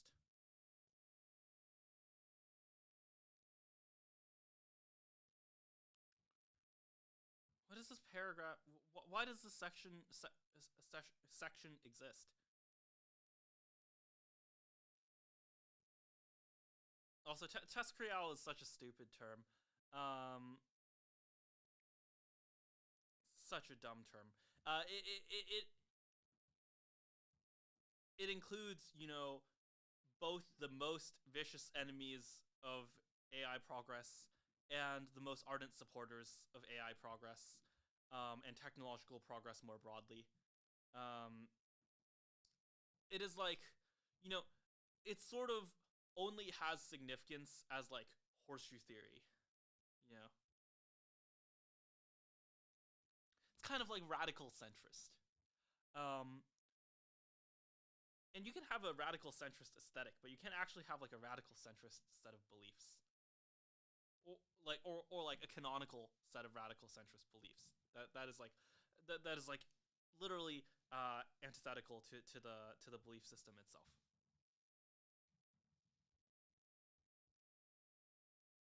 Okay.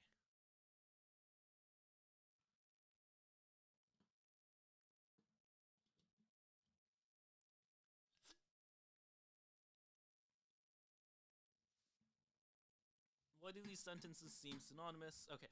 Oh, the Nick Bostrom thing. It's really funny. There are a bunch of like ex Center for Effective Altruism people who are like directly responsible for this. That like a lot of EAs still embrace, and it's like very funny.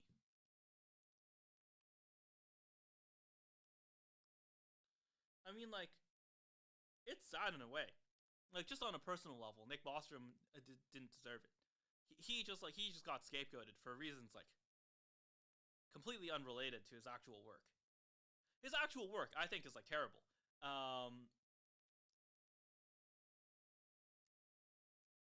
but like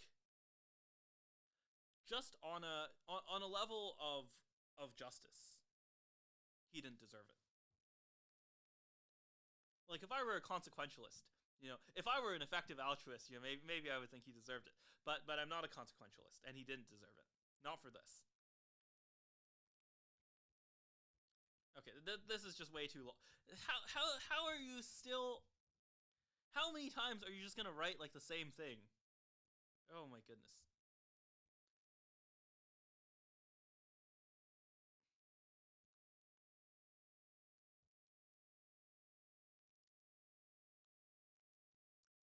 See, like this is something at a cultural level I don't understand about word salts. I think they like there are certain kind of like there's a certain kind of like word cell who really likes rephrasing things in different frameworks and just saying the same thing over and over again from like different perspectives and different like different phrasings and different like sub communities and so on. It's kind of like collecting collecting like shiny Pokemon, and I just can't stand this. Every time I see anyone doing this, I'm just like, you're just wasting my time. I'm just scrolling past it. Okay. We covered the main points. The main points are good. The main points are like worth reading. I like the main points of the article. I still think Elephant in the Brain, good contribution. Shakespeare for autists. Let's move on. Let's move on. Okay. This is Oron. This was published yesterday.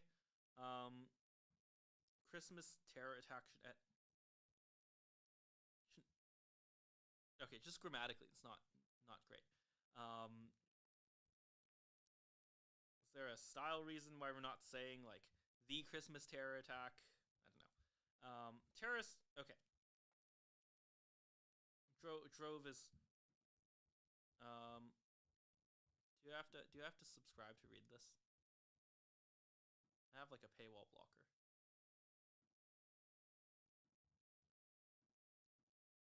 Okay. Did that work? Looks like it worked. Okay.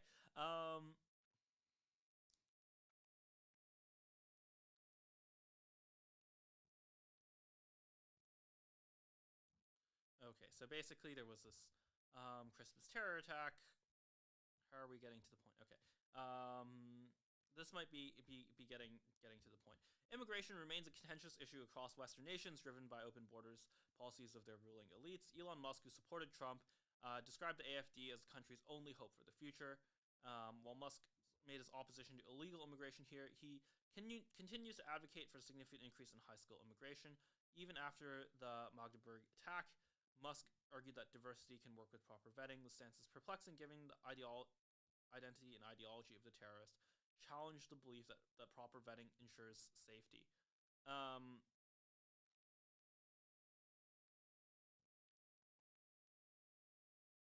This is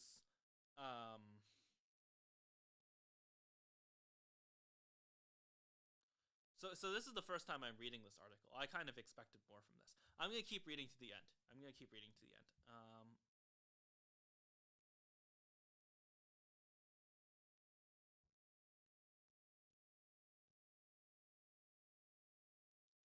Okay, so he talks about this terrorist, this German terrorist, being an ideal immigrant, a skilled doctor. Okay, it's not more.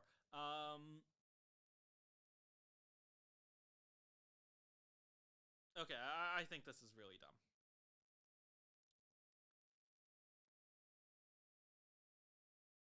You saw the same argument being deployed post, you know,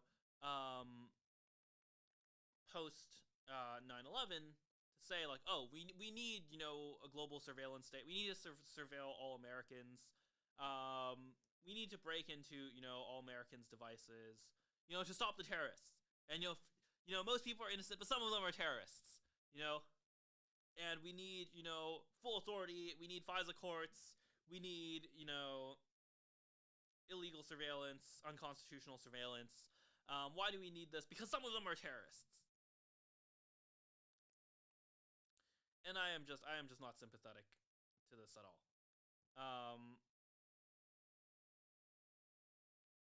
Like, yeah, so you know, you cannot argue to this from like literally one guy.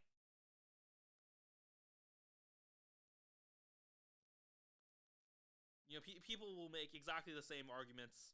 You know, people have made exactly the same arguments about, you know, domestic terrorism and, you know, and you know, school shootings, whatever. To say like, oh, we need to take away all guns, we need to do mass surveillance.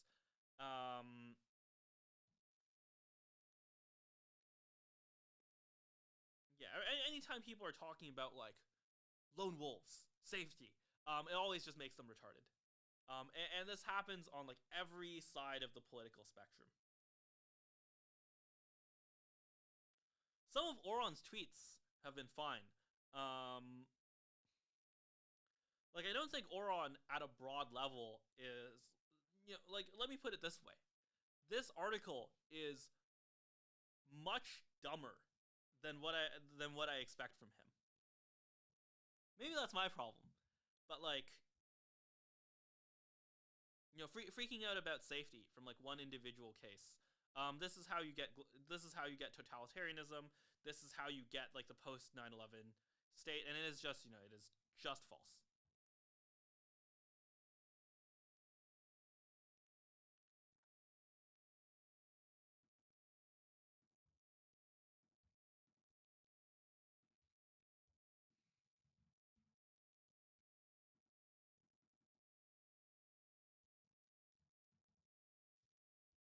Oh, hi. Need to move up your mic or your gain. I have to max out here. Oh, yeah, okay. Look, Oron is a lot better than that article. Let me just put it that way. Like I've read some of the other tweets he's talked about on this issue. Um man. Okay.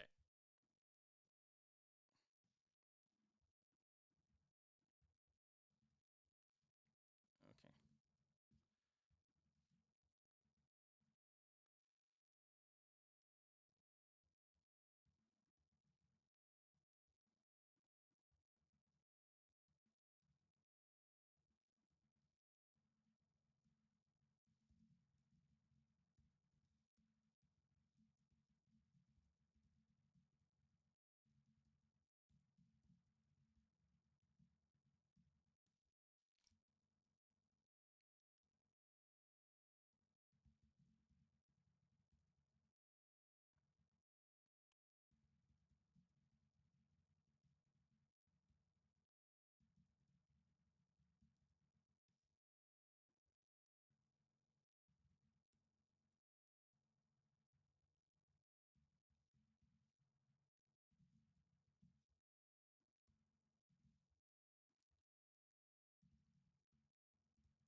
I'm just typing this out.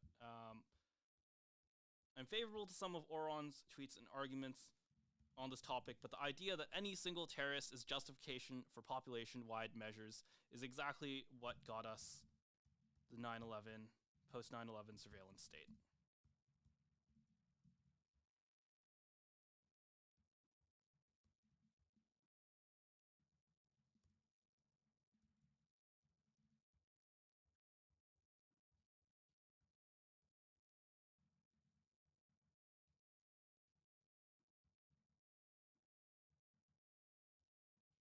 Uh,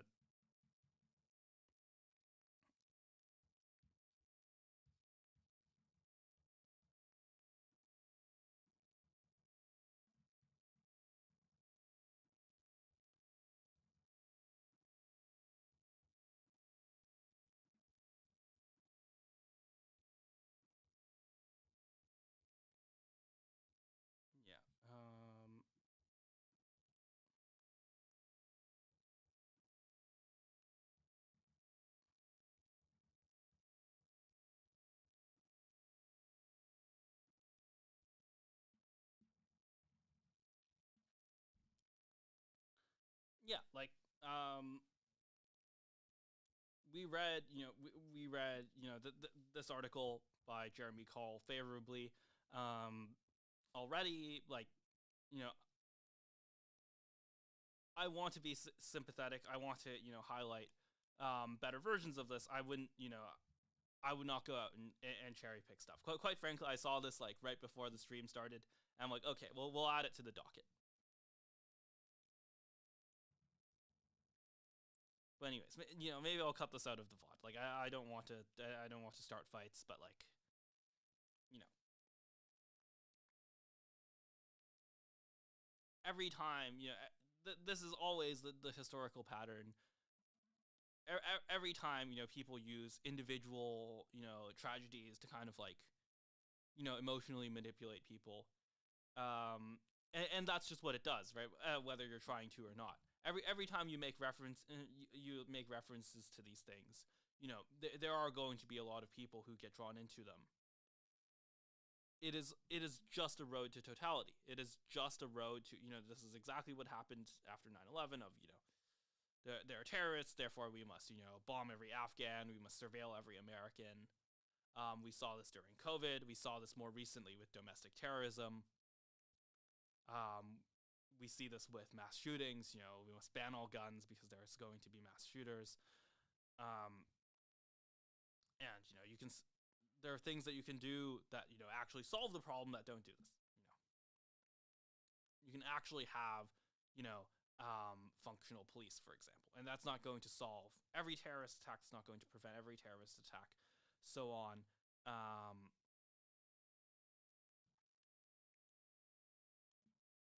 There's always going to be this question of like, if you're citizens or people who are trying to become citizens. Like this guy was, I think this is key to Oren's point is that he's someone who legally immigrated. If people who are obeying laws choose to cease obeying those laws, you're always going to have risks to your country. You're always going to have risks to individuals. And the only way to prevent those those risks is to have, is to have tyranny.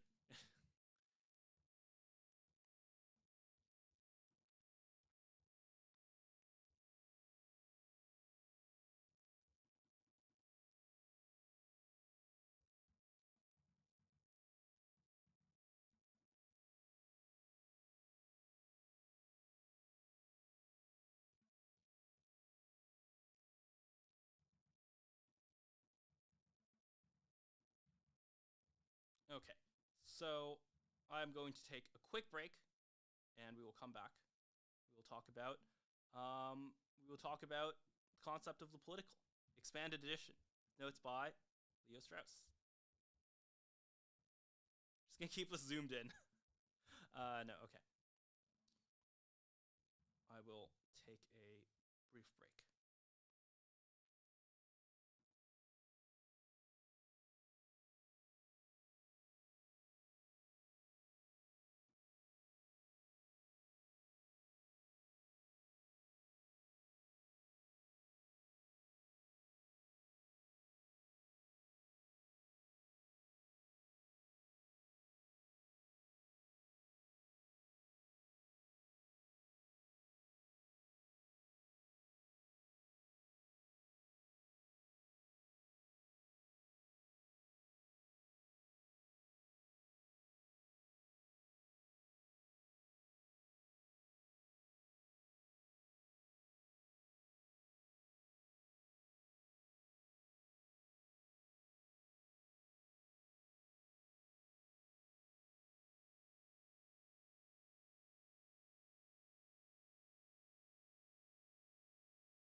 And we're back.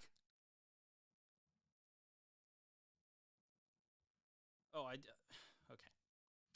Well, in any case, we are actually back now. We're actually back. Let me just check that everything works. Yes, you better show my audio. Okay, yeah. Let's do that. Yeah. So there's a nice new narration by Mr. Skeptical Waves here, of a very important book, The Leviathan in the State Theory of Thomas Hobbes.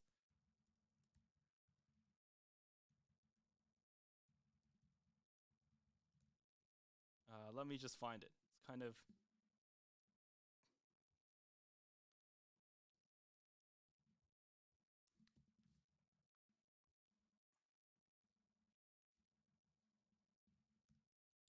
It is this. So I have a review of this, which we've talked about several times on this stream now. This is... I highly endorse it. I highly endorse the original work and the narration. There's a lot to learn about, legitimacy, about divine right, which I think that, would be amenable for many people to hear. My full thoughts on this you can find in the review.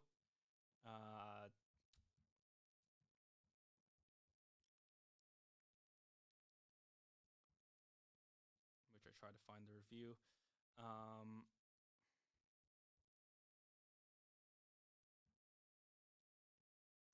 Yes, the question of the post-war expansion of the state and the expansion of the state in pursuit of a kind of safety, a kind of end of history. I think that is the core theme of this, as well as the divine right and the symbolism of Leviathan in Thomas Hobbes, as the title suggests. But very, very important and good work, and very useful for very helpful for Mr. Waves to narrate as well. Says I've often also got concept of the political as well. Do you have do you have... Sorry to ask, I don't know the answer to this. Do you have the Strauss commentary on it as well?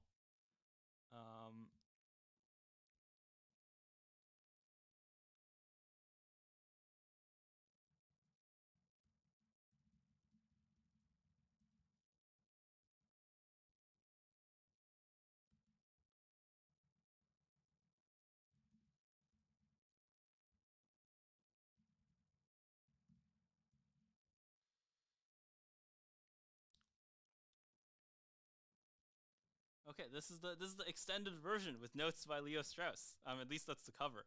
So maybe you do. Okay, amazing.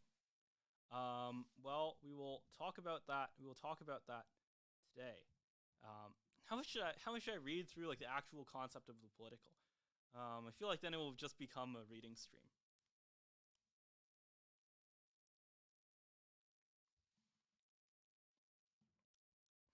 I don't actually have I don't actually have notes on this. Maybe this will become a reading stream. I don't have short notes on this. Okay, let's see how it goes.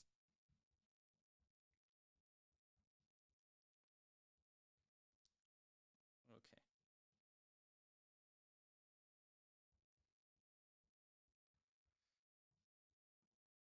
I'm mostly pretty favorable by introductions. And George Schwab's introductions are pretty good. But like Schmitt introductions to Schmitt get really repetitive. Okay. Oh no.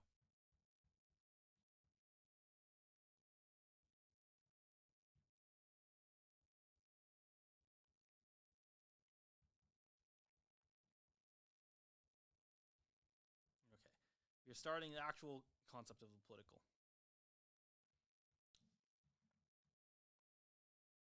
Make some bookmarks in the description. Okay, I will try to. How do I make the bookmarks in the description?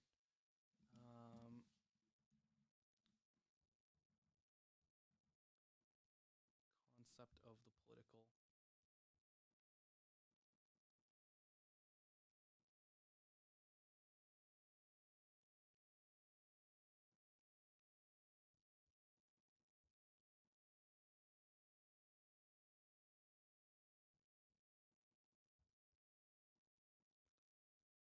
Yeah, I am just currently adding more things to the channel description, including, okay, what do I want to add to the channel description?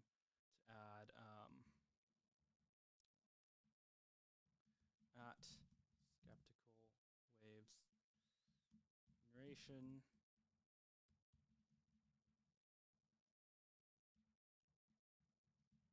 Concept of the political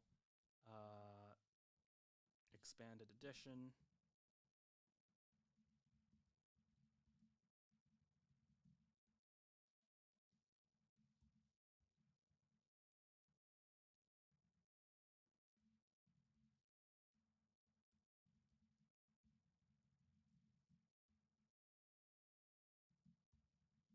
Okay. Should be updated.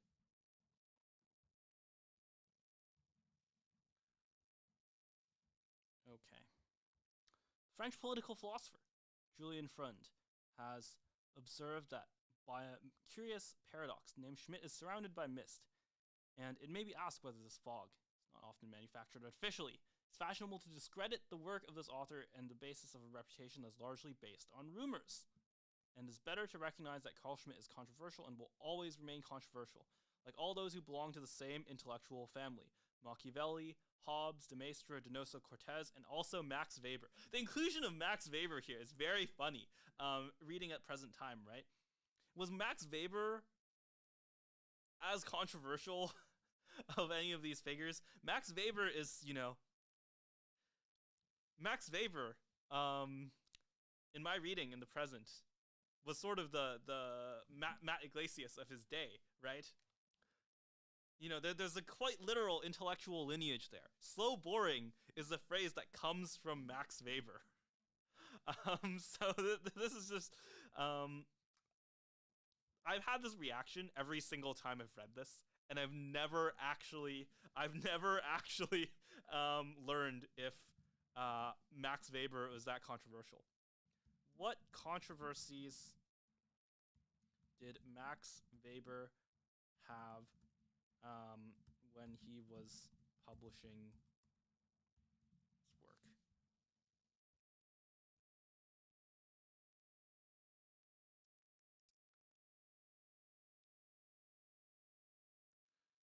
Okay. Yeah, these are like academic controversies. Yeah, he is kind of a poster.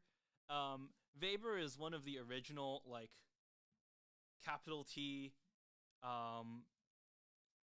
or not even just like capital T theorists, but like economic theorists. Like, a lot of the things that people say about Acemoglu today are like also correct criticisms of Weber. And to be clear, they're like correct criticisms of Acemoglu as well, in my opinion. Okay, let me actually read some of these.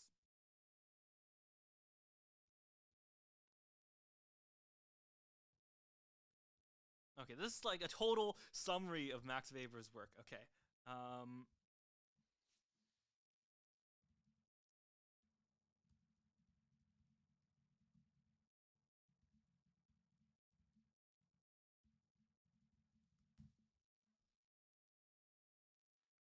I'm not looking really for academic controversies, although that may be involved. Okay, opposition to German nobility, stance on World War I, advocated for continuing the war.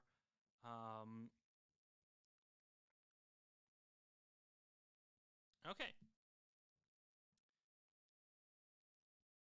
Those do seem like somewhat comparable controversies. Today I learned, okay, No one has indeed questioned the prolificness of Schmitt, and few has questioned the profundity of his writings, but his decision, after the Enabling Act of March 1933, to become the self-appointed ideologue of the Nazis made him so controversial that even today it's difficult to view his work objectively.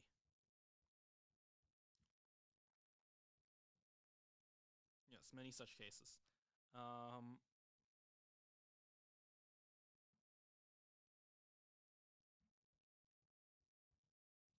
Okay, there's one paragraph that I like here.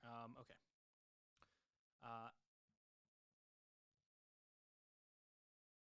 After World War I, Germany's defeat and the controversial terms of the Versailles Treaty produced a new political reality in Germany. This induced Schmitt to focus some of his attention on some of the concrete problems facing the Weimar Republic. Outrage at the treatment accorded to Germany by the victors, Schmitt, in his answers to concrete legal questions, explored some of the political implications of the new reality, but in Concept of the Political in particular, undoubtedly one of the most important tracks of political thought of the 20th century, he raises the discussion to a level which transcends Weimar Germany in both space and time. In 1932, late Leo Strauss commented on the Concept of Political, and his comments are reproduced at the end of this volume. Here, however, I would like to point out that Schmitt raised the question, was the modern European state? In this attempt, he attempted on one hand to derive the model of the state, and on the other to focus particular attention on the centrifugal forces within the state that were responsible for tearing it apart. This is one of the constant themes that you'll see in Schmitt. The state and its contradictions. The state and what it must grow to, in some sense. Schmitt is the inventor of the term, the total state. It comes from Schmitt.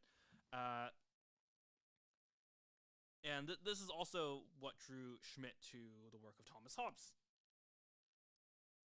As either, some view Hobbes as an architect of a kind of total state, of the Leviathan, but someone who is also very conscious of the limitations of that Leviathan, right? That was, there was this persistent question of, how does Schmitt justify simultaneously both the Leviathan that needs the power to have universal protection from violence, to have a monopoly on violence, as well as, freedom of conscience. And I would say, this is my opinion. This is my commentary. I would say that you need the freedom of conscience to avoid the inevitable violence, right? And a lot of the history around Hobbes, and I think some of Hobbes' writings suggest this as well, because he talks about the history of 30 Years' War, of the conflict between Protestants and Catholics. I think when he comments on the state of nature, it's less solely focused on freedom of conscience and on religious conflicts, and more so on natural conflicts coming from conquest and from diffidence is the phrase that he terms, from essentially competition over resources. But I think that both are important in Hobbes. Okay.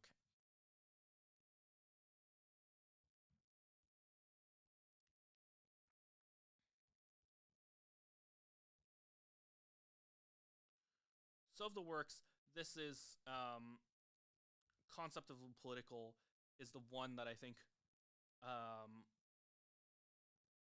focuses the most on kind of actual political system, actual conflict of values. He defines the friend-enemy distinction here. That's where that comes from, and we will get to that.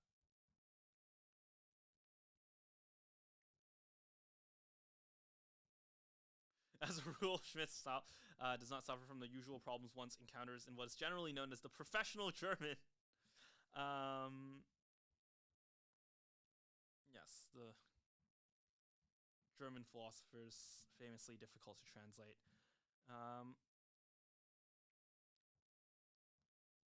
This is something that I really appreciate about Schmitt, is that he starts off every chapter with a banger. The concept of state presupposes the concept of a political. The state is the political status of an organized people in an enclosed territorial unit. There's nothing more than so the people must be organized and be in an enclosed territorial unit. Interesting. Nothing more than a general paraphrase, not a definition. Since we're concerned here with the nature of the political, such a definition is unwarranted.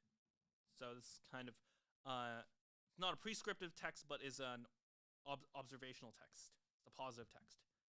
May be left open what the state is in essence: a machine or an organism, a person or an institution, a society or a community, an enterprise or a beehive, a family or a sports team, or perhaps even a basic procedural order. These definitions and images anticipate too much meaning, interpretation, illustration, and construction, and therefore cannot constitute any appropriate point of departure for a simple and elementary statement. In its literal, however, in its literal and historical appearance, the state is a specific entity of people. Vis-a-vis the many conceivable kinds of entities, it is decisive case the ultimate authority. Yes, you have some other famous definitions of the state. Speaking of Max Weber, the monopoly on violence. The state guarantees an exclusive monopoly on violence. In theory, in reality, and we talk about this extensively with James Pogue, but that's in theory. All characteristics of this entity and people receive their meaning from the further distinctive trait of the political and become incomprehensible when the nature of the political is misunderstood. One seldom finds a clear definition of the political. Words most frequently used negatively, in contrast to various other ideas, such as antitheses in politics and economy, politics and morality, politics and law. This one's interesting, right? And within law, there's again politics and civil law and so on. This is already something that is quite concerning. What is the distinction between politics and law?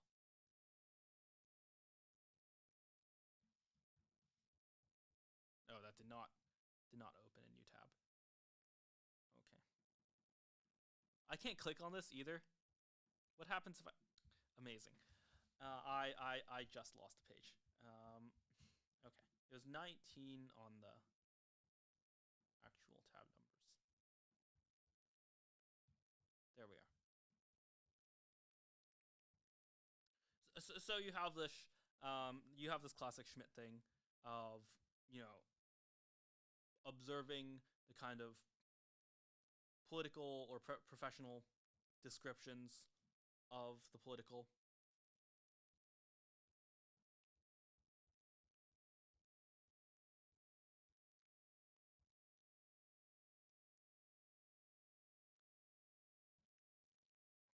So, basically, what are people thinking of? What is politics? It might be a part of the law. It might be, entirely separate from the law.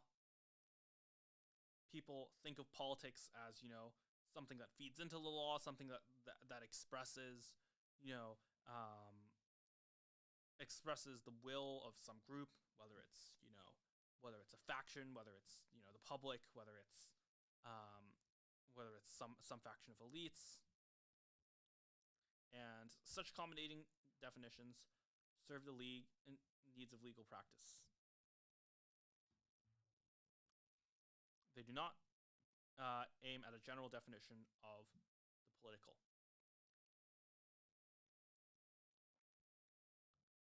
So another common definition, state equals politics, becomes erroneous and deceptive at exactly the moment the state and society penetrate each other.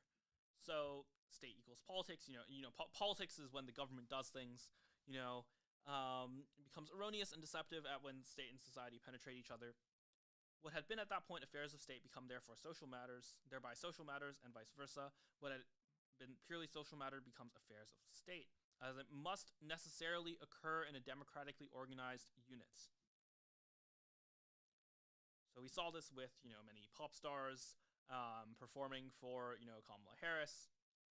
When people draw their loyalties from different parts of the social sphere, when people draw their loyalties other than things that are done with the state, then those become upstream of the state, right? And consequently, become something that politicians have to account for, and then becomes downstream of the state in a way. You could theoretically involve. You can imagine, a society where the Taylor Swift endorsement is the most meaningful thing, and people are just huge fans of Taylor Swift, and then the game of politics becomes catering to, Taylor Swift and trying to win the Taylor Swift endorsement. You could very easily imagine such a situation. And in fact, you do see the situation to a large extent with, various celebrities, various interest groups, certainly various, factions, once again. So you have the social force, you have this thing that determines votes, and even if that thing is not necessarily something that the government can, or the government, normally does something about, it becomes something that the government does something about because, it is involved in this way. Okay. Polemical concept against such neutralizations and depoliticizations of important domain appears the total state, which potentially embraces each domain. This results in the identity of state and society. In such a state, therefore, everything is at least potentially political, and referring to the state is no longer possible to assert for it a specifically political characteristic.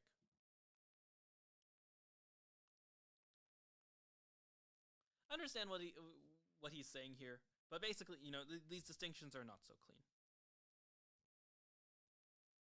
Repeating political here is sort of a red herring.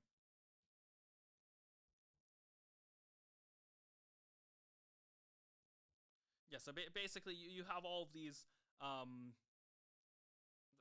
kind of comparisons of, political versus religious, political versus cultural, political versus economic, legal, scientific. Once again, you see this very commonly, the apolitical science. We are just going to trust, we're just going to trust the experts. They're above politics. But are they? Are, medical journals above politics? Are they above the regulation of the FDA?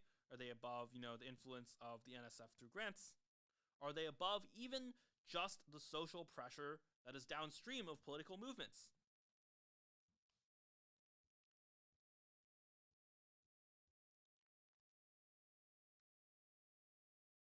More controversially, is there a true separation of church and state in the way that many people in the modern day wish there to be? Is there a true separation between essentially private faith and between public law? Even that, Schmitt would criticize, right, as being unfair. You shouldn't make politics synonymous with law.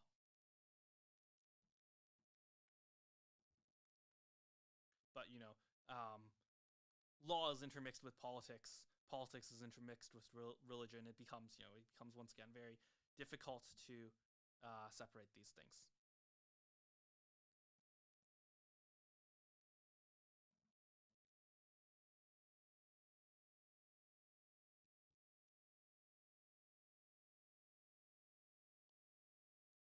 Okay, so if all of those things are what the political is not, then what actually is the political? That's the question that Schmitt is trying to answer. A definition of the political can only be obtained by discovering and defining the specifically political categories.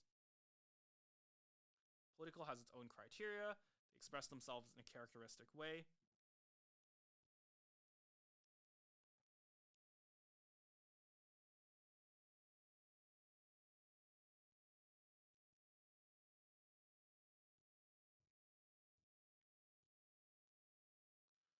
Actually, this is maybe the most important paragraph on the entire thing. So we'll keep this being a reading stream for now. Particularly the moral, aesthetic, and economic, the political has its own criteria which express themselves in a characteristic way. Politics must rest on its own ultimate distinctions to which all action with a specific political meaning must be traced. Let's assume that in the realm of morality, the final distinction between good and evil, in aesthetics beautiful and ugly, in economics profitable and unprofitable. The question then is whether there is a special distinction which can serve as a simple criterion of the political and what it consists. So instead of defining political as relative, define political as, this distinction from the ground up. The nature of such a political distinction is different than those of the others. It is independent of them and speaks clearly for itself, and can speak clearly for itself. The specific political distinction to which political actions and motives can be reduced is that between friend and enemy. This is maybe the most famous line in the entire book. in the entire essay of Concept of Political. Provides a definition in the sense of a criterion and not as an exhaustive definition or one indicative of substantial content. So far as not derived from other criteria, the antithesis of friend and enemy corresponds to the relatively independent criteria of other antithesis. Good and evil in the moral sphere, beautiful and ugly and aesthetic, and so on. So you have this pattern, Schmitt observes, of a concept or a spectrum being defined as as a comparison of two antitheses, comparison between good and evil. Some would criticize this. Nietzsche would criticize this, but at least many people would define the distinction between good and evil in the moral sphere, beautiful and ugly and aesthetic, and so on. Any event is independent, not in the sense of a distinct new domain, but in that it can neither be based on one antithesis or any combination of other antitheses, nor can it be traced to these.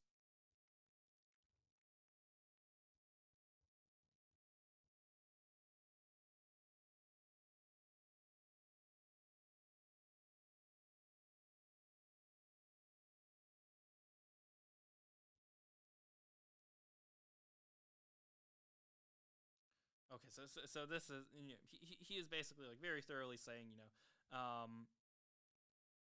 the friend and enemy is not a simple combination of any of these other things.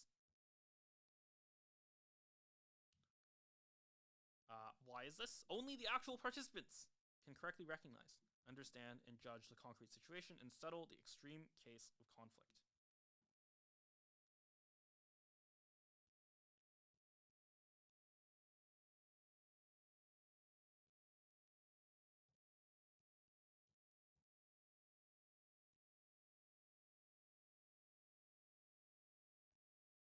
So there's more of what the political is not, and this comes at a time. This kind of calls back to the Machiavellian tradition, right? And by this I mean the tradition of Machiavelli himself, the writer Machiavelli, the political theorist Machiavelli, who is doing a kind of disenchantment, of the kind of justifications of the state, the kind of public, the kind of exoteric proclamations of the state of what is the state about, what is warfare about, what is statesmanship about.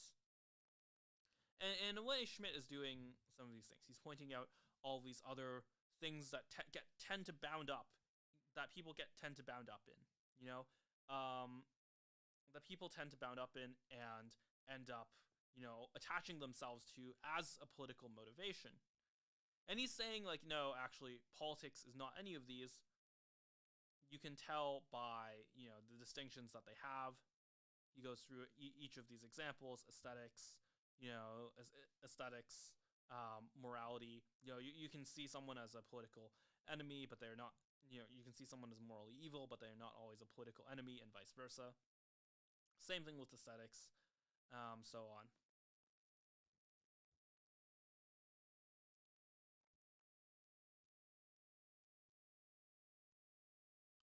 This is one problem that you might encounter when you're reading Schmitt, is that you get very lost in what a thing is not, what the political is not, that you're not really focused on what is, right? You see the same thing with legitimacy and with rights in political theology.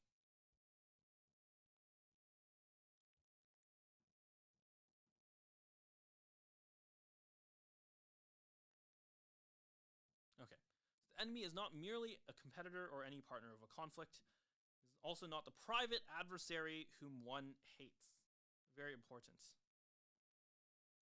If you just disagree with someone, if there is just an internal, a localized conflict, that's not what the enemy is when it comes to the political. Enemy exists only when, at least potentially, one fighting collectivity of people confronts a similar collectivity. So, if the friend and enemy is the sole distinction in politics, and the enemy only exists when collectives fight then collectives are essential to politics. You know, politics will always, create teams. This is something fundamental about it. The enemy is solely the public enemy because everything that has a relationship to such a collectivity of men, particularly to the whole nation, becomes public by virtue of such a relationship.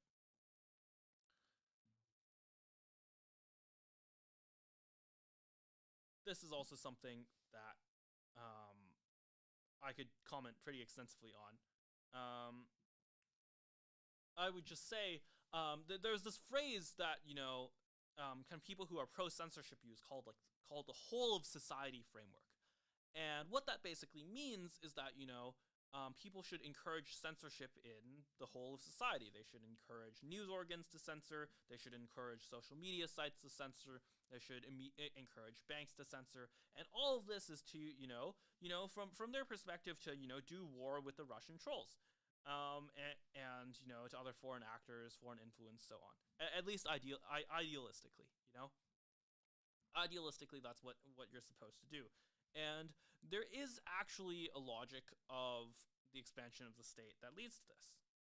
He talks much more about this in Leviathan and State Theory of Thomas Hobbes.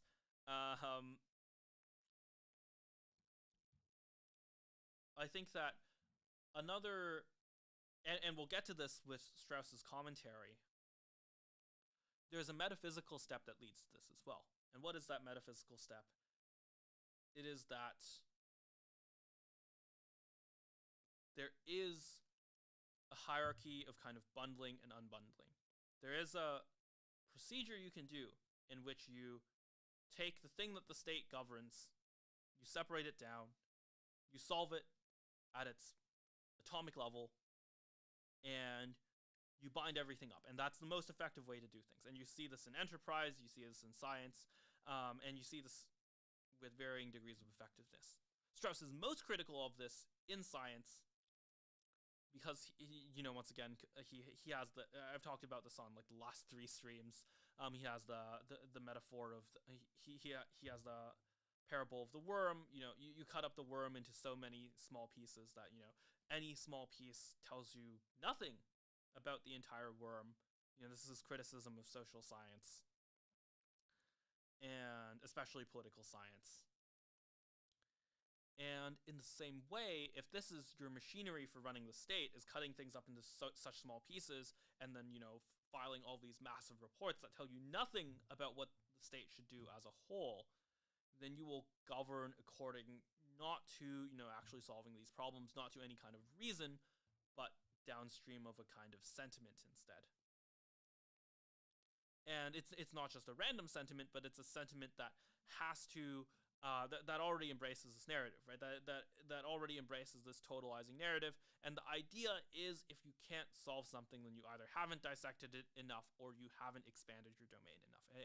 And you get this like very narrow set of buttons that you can do to press that you can press to solve the problem. And turns out none of them actually solve the problem.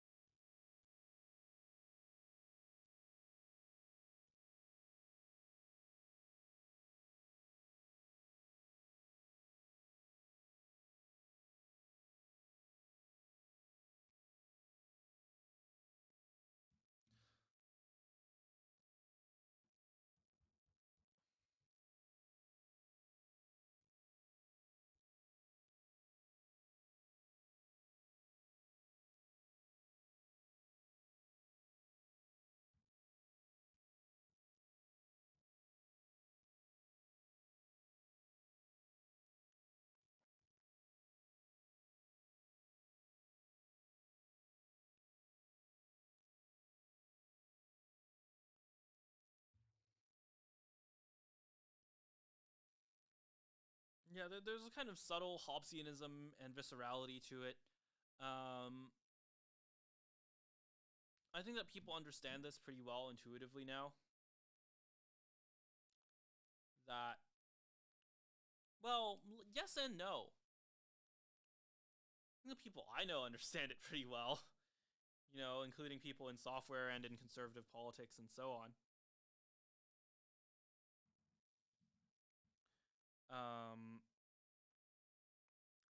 To the enemy, concept belongs ever-present possibility of combat. Or put equivalently, politics is war by other means. And he talks about this explicitly. War is armed combat between organized political entities. Civil war is armed combat within organized units.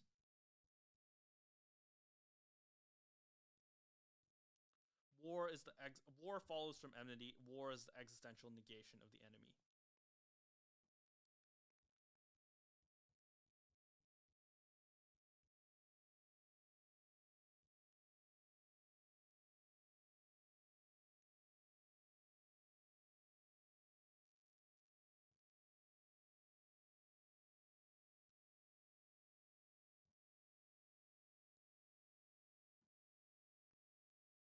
This is an interesting quote.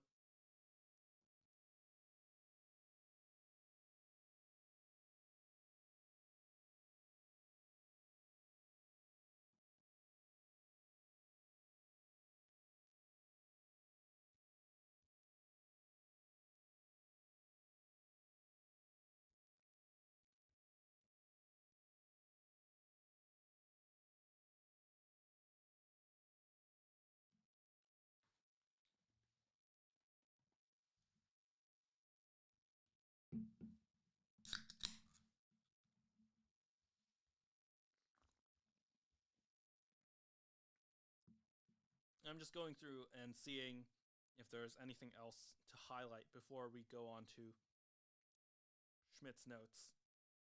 Strauss's notes.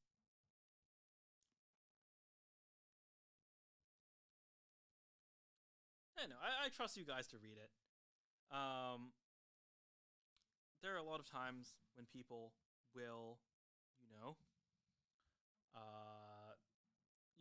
when a YouTuber will be like, okay, if you want to read the full thing, you can read it here, and then people don't actually do it. But I trust you guys. You guys, if you haven't read, the concept of political, I'm sure you will catch up. You will read concept of political.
If I remember correctly, I don't think there's anything really essential to highlight before we talk about Schmidt's or Strauss's notes. Third time I'm making that mistake. Damn. Okay. I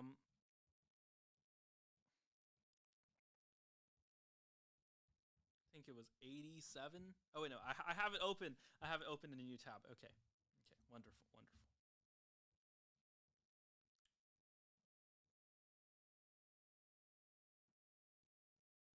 These are all okay.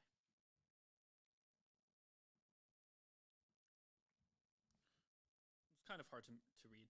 Whatever. The treatise by Schmitt serves the question of the order of the human things. That is the question of the state.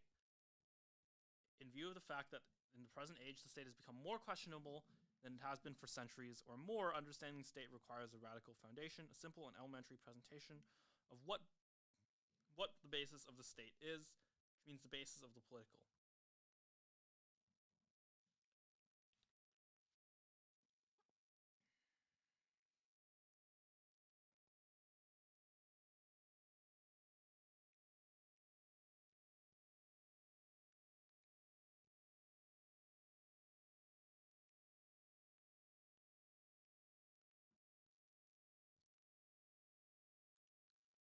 age of which we found ourselves is the age of neutralizations and depoliticizations. Yeah, I am really skeptical of attempts to say, we need less polarization. We just need to get along. I'm not necessarily opposed to some of the people who say that, but as a kind of project, I don't think that will end well.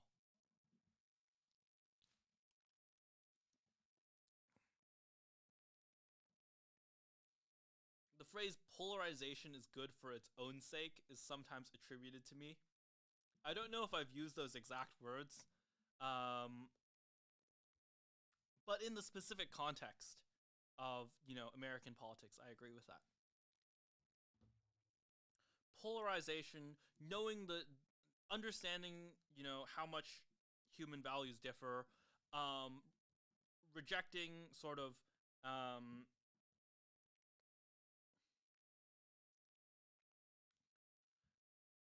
you can believe in universal values. You can believe in something like universal salvation without believing in universal agreement.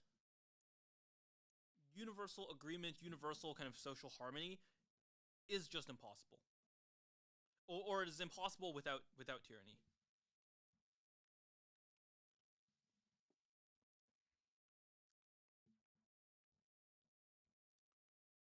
Precisely by the negation of the political. If liberalism has already become implausible, if it accordingly must be countered by another system, then the first word against liberalism must in any case be the position of the political.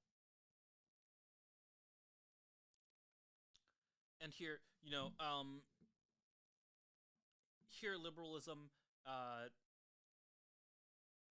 this is more clearly discussed in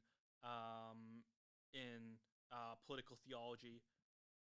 But here, liberalism is more referring to a kind of proceduralism. It's more referring to a kind of liberal legal theory, liberal judicial theory than either modern liberalism or even classical liberalism. Although classical liberalism is a kind of predecessor to the liberal legal theory.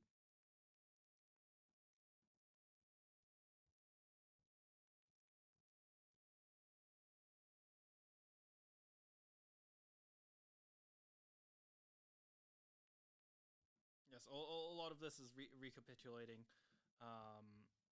basically what I just said. Schmitt's task is determined by the fact that liberalism has failed. Many are saying,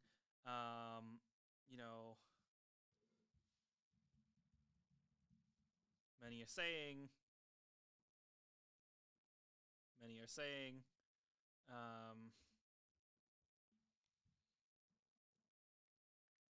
liberalism negated the political, yet liberalism has not thereby eliminated the political from the face of the earth, but only hidden it. Liberalism led to politics being engaged in by means of an anti-political mode of discourse. Liberalism has thus killed not the political, but only understanding of the political.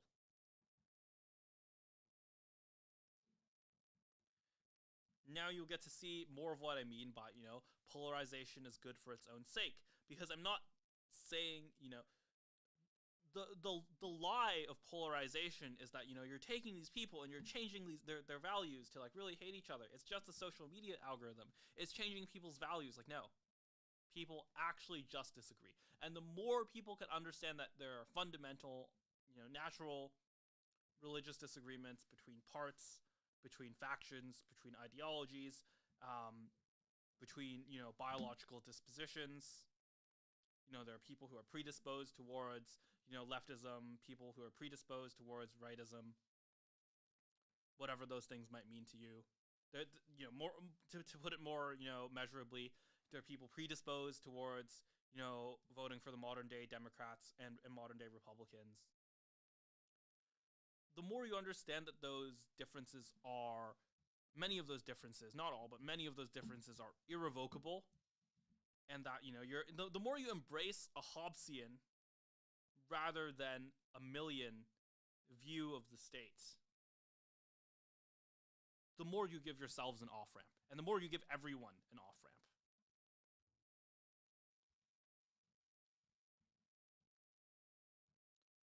Yes, this is where you really get to the criticism of Strauss, Strauss's criticism of Schmitt, which it's very interesting because I had a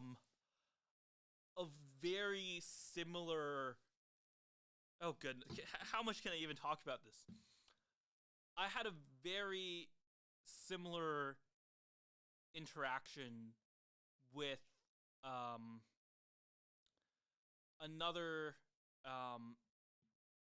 political philosopher, very famous political philosopher, about exactly this. So let me read the criticism first. This is important.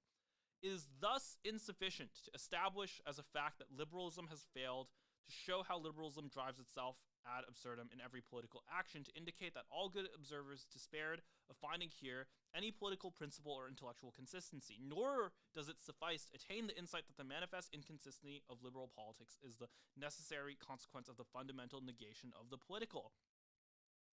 What is needed, rather, is to replace the astonishingly consistent systematics of liberal thought, which is manifest within the inconsistency of liberal politics, by another system, namely a system that does not negate the political but brings it into recognition.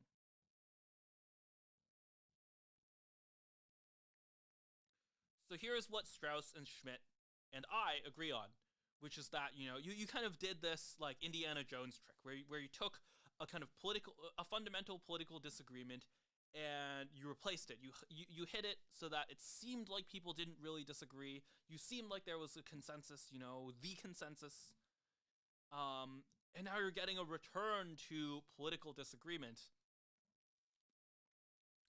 But this is not simply a judicial critique. This is not simply a critique of liberal judicial theory, as Schmitt makes in the concept of political and in political theology, but it's a critique of liberal thought and moreover, a critique of liberal metaphysics. And of course, this is a very important project to Schmitt or to Strauss as well.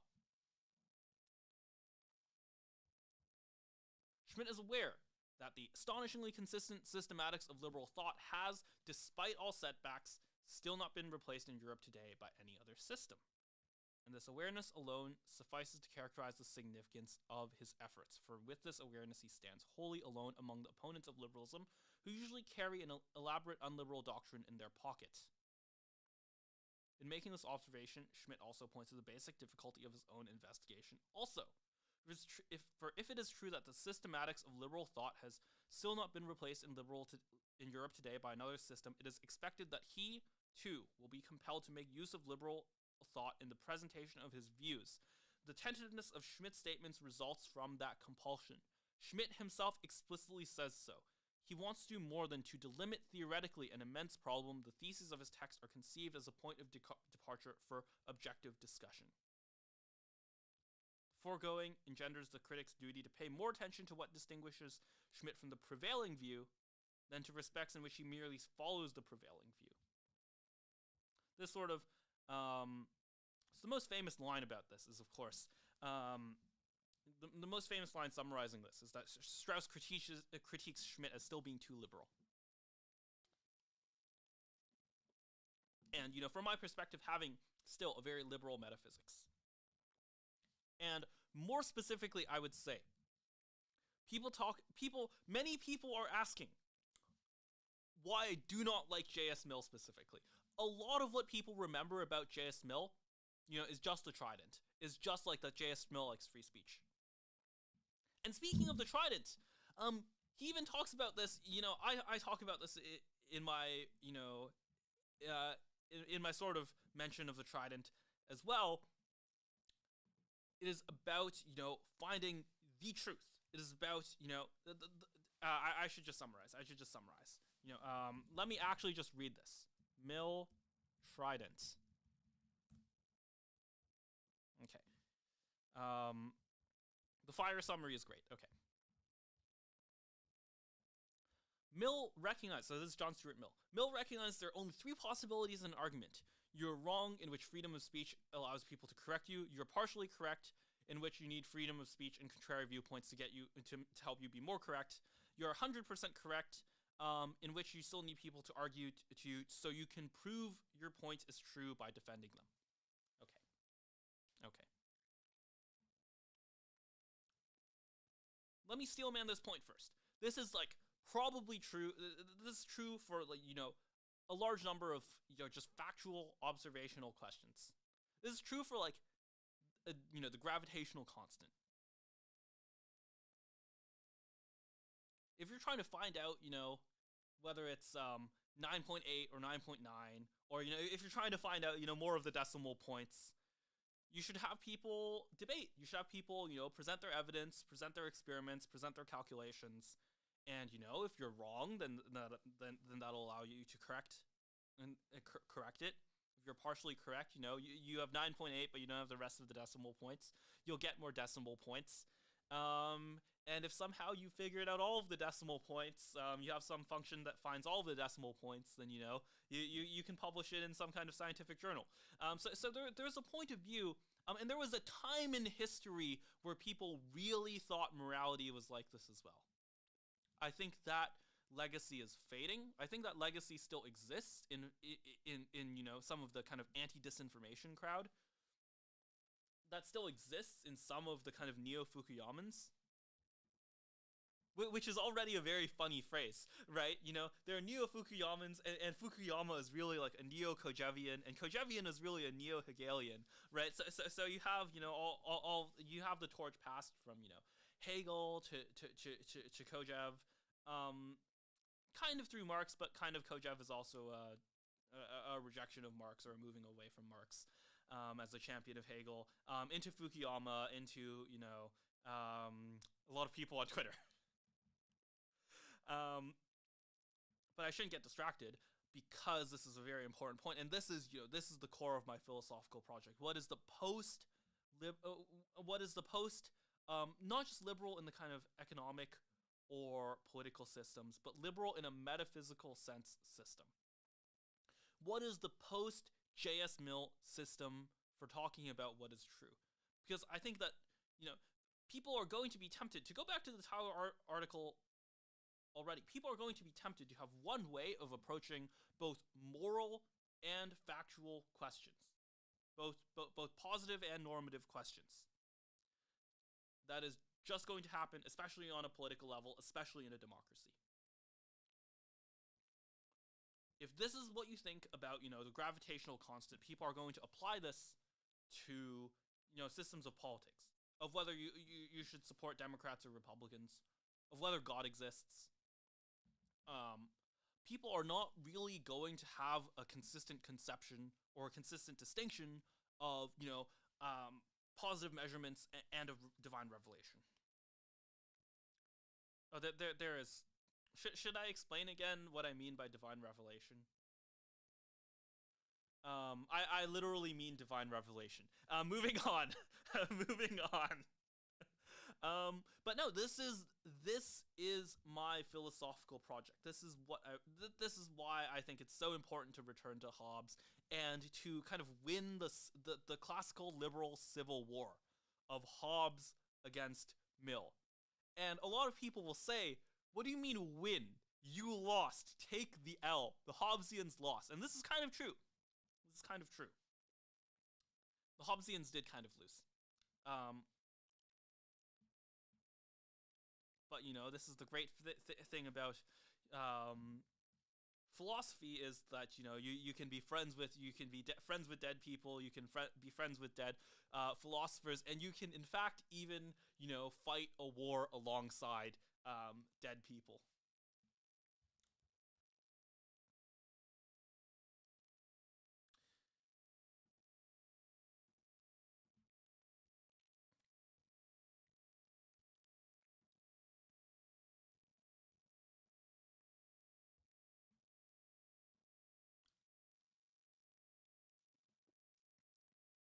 So what is the alternative, metaphysical system? Some people would say pluralism, which is interesting, right?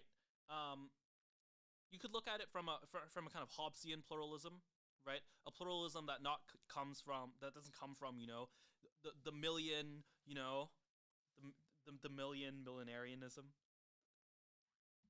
Should I coin that? Do people like that term? But the idea that you can converge on like the single truth, even in a political context.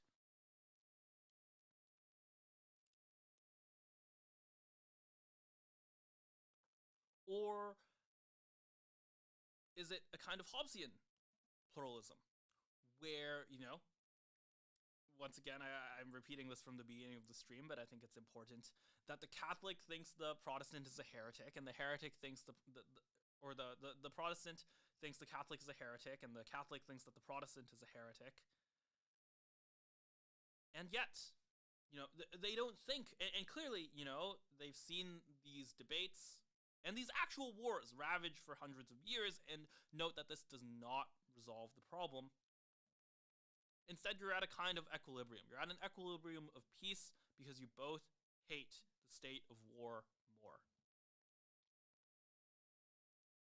That's a step in a better direction, for sure. But there's a sense where that's not a very appealing metaphysics for all of the reasons that Schmitt has already talked about. That there's a kind of enmity that's created out of rivalry. That's introducing another term. But there's an enmity that's created from politics, from the distinction of friend and enemy, that draws in all these other antitheses, that draws in, beautiful versus ugly, that draws in good versus evil.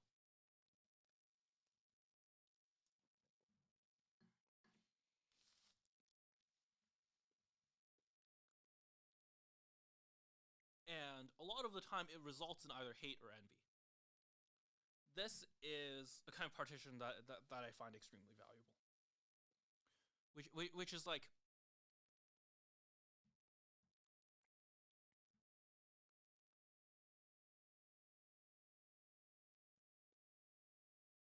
I shouldn't use hate as one of the categories. It's maybe easier. I sometimes use rivalry as the category. Let's just go roll with that for now. There's kind of three forms of hate. There's envy, hate of the higher, rivalry, hate of the equal, and contempt, hate of the lower. And people either group these all into one thing and say that it's all bad, or they only permit envy. And these are both not solutions at all. They're not practical solutions, they're not political solutions, and they're not metaphysical solutions. And I really think they only persist because of human nature and because they're hidden.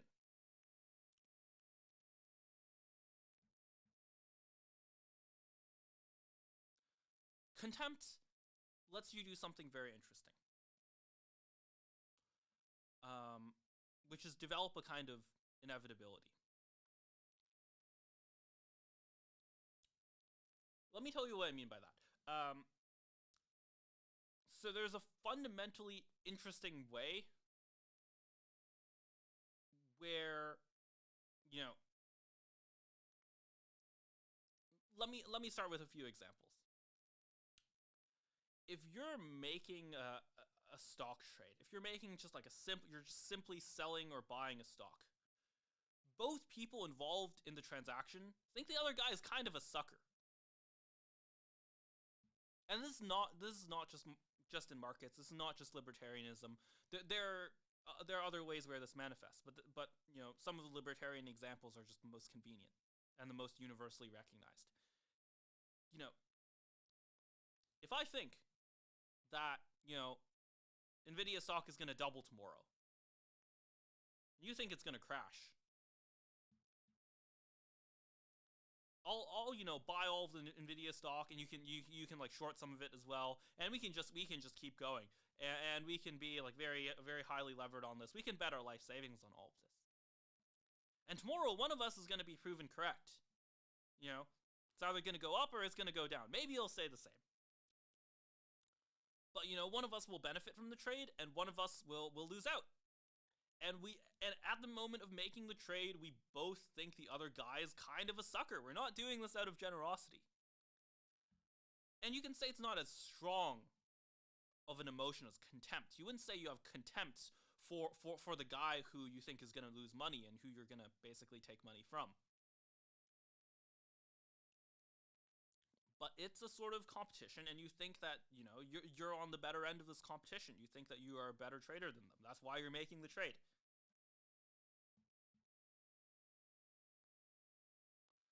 And you can see versions of this in moral and in religious intuitions as well. In some ways, this is what it means for a Christian to pray for a non-Christian.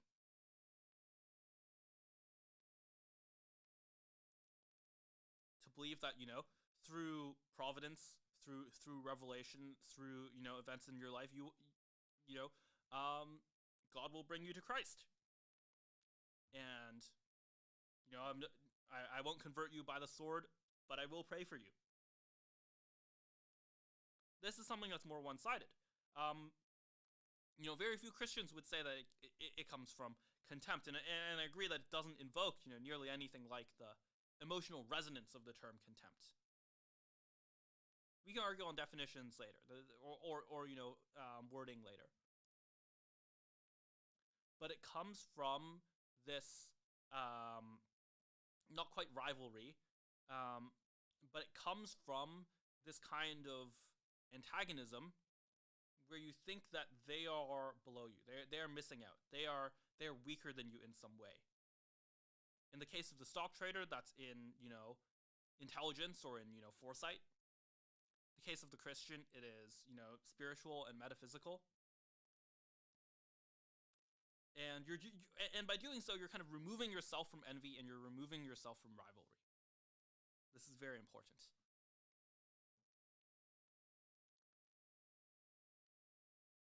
And the really, I think, you know, mind-blowing thing when I've been explaining this to some people is that it is a system that creates these structures that, at the very least temporarily, everyone feels like is an outlet for their antipathy, for their enmity, and people feel like they're benefiting from.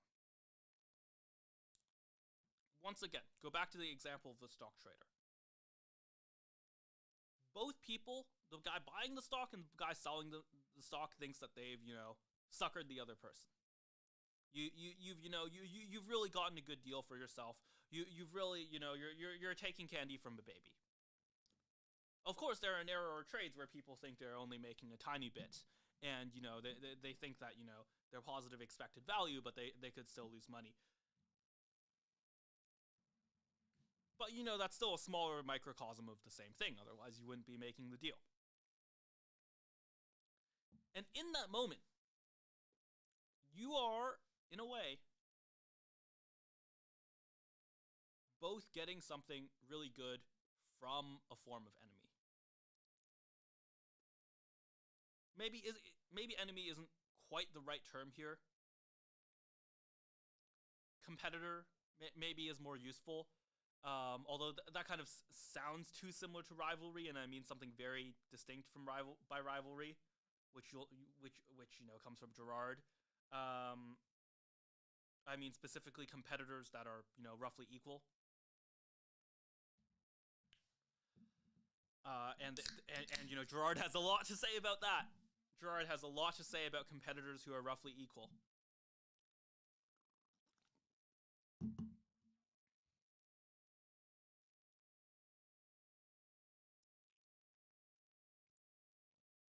To go back to Kojev and to the end of history and the last man, there's an increasing attraction towards problems where you have to create homogeneity. That's the narrative. You know, everyone, you know, we talked about like terrorism earlier today. If there is just one terrorist attack, we must in fact, you know, create a totalitarian surveillance state to stop any terrorist attack. Any single terrorist attack is too many. You see the same thing with AI now, right? You know, this is like day job stuff. I don't really want to talk about this, but that is like the explicit argument of, you know, someone like Nick Bostrom in the vulnerable world hypothesis. Peter Thiel has talked about this very often lately, where he talks about this as creating the catacon, or creating the Antichrist, creating a totalitarian system that imitates Christ, right? Kind of tries to guarantee you the same things as Christ does, but only in the present life instead of the afterlife.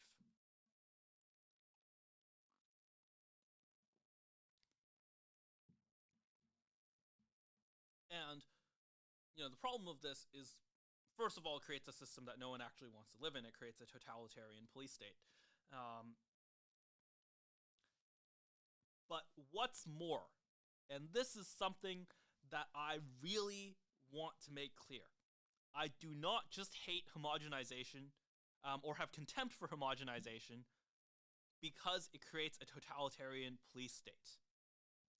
It is bad in and of itself, metaphysically and epistemologically.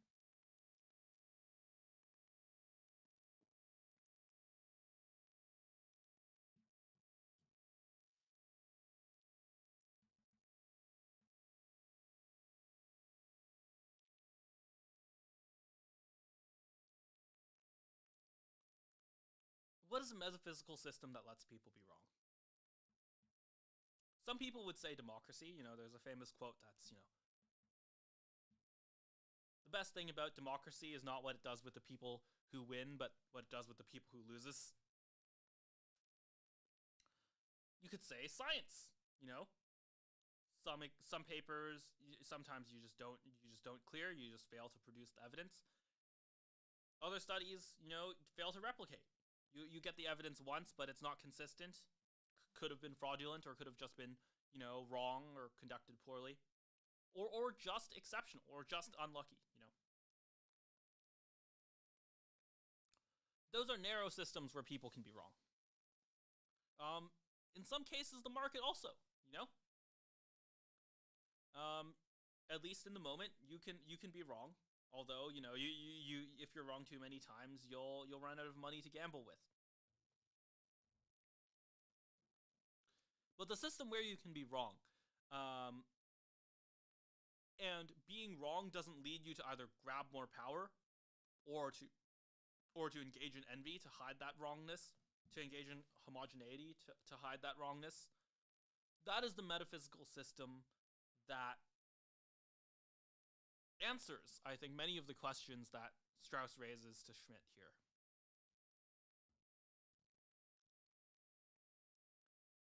And to me, that is the neo-Hobbesian project. That is what the neo-Hobbesian project is about.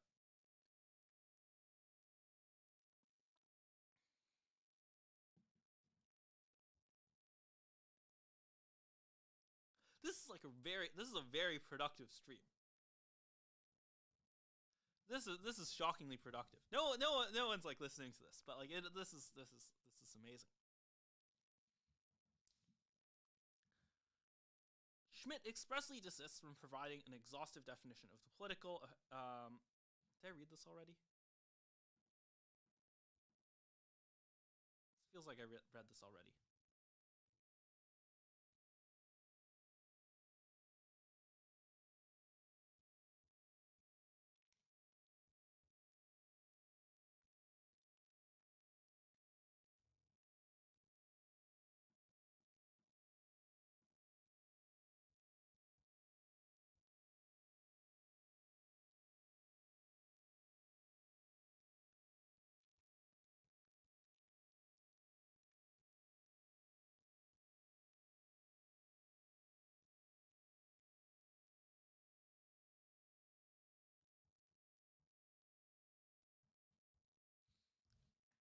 Okay, now we're getting to the state of nature part.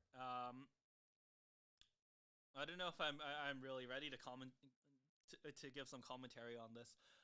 Maybe I'll give limited commentary, but I don't think I'll fully explain what I mean here. Okay, let's get started.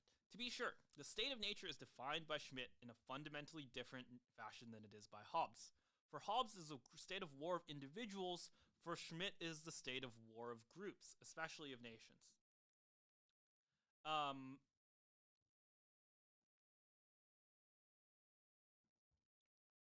especially if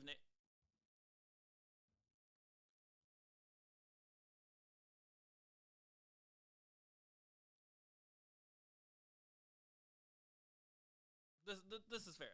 This is fair enough. This is fair enough. For Hobbes, in the state of nature, everyone is the enemy of everyone else. For Schmitt, all political behavior is oriented towards friend and enemy. Everyone is the enemy.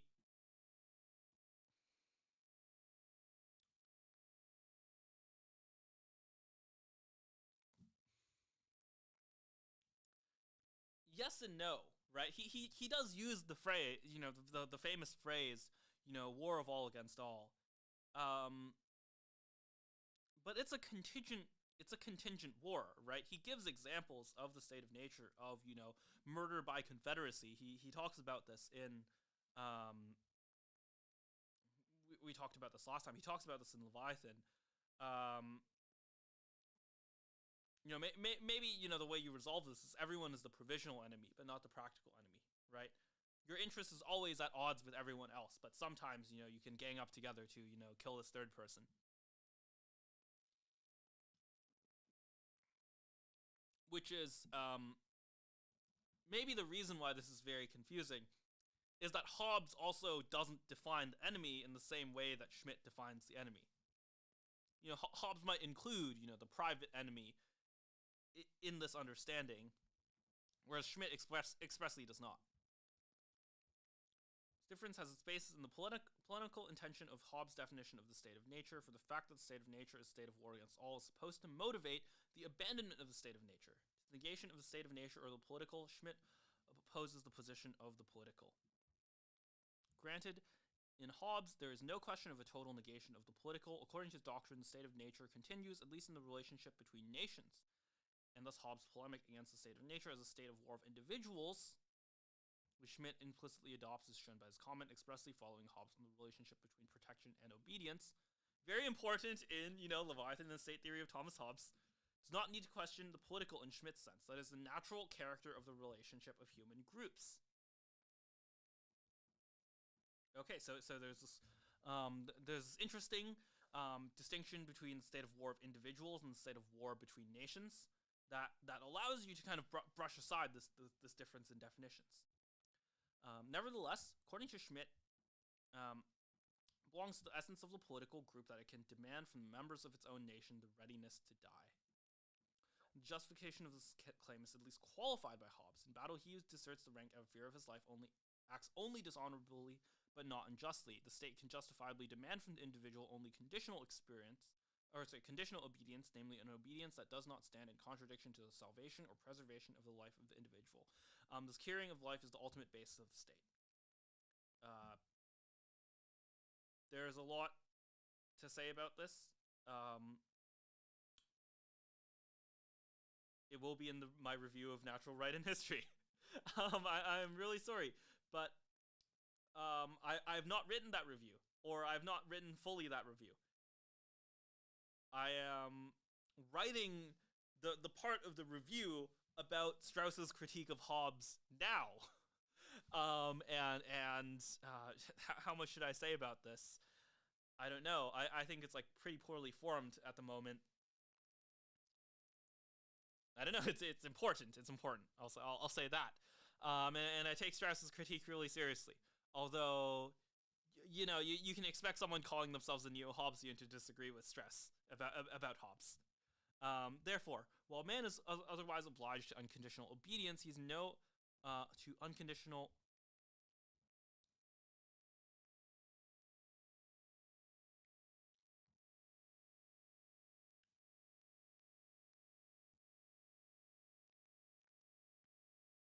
Oh, I see. Well, is otherwise obliged to unconditional obedience, he is under no obligation to risk his life, for death is the greatest evil. Hobbes does not shrink from the consequence and expressly denies the status of courage as virtue. This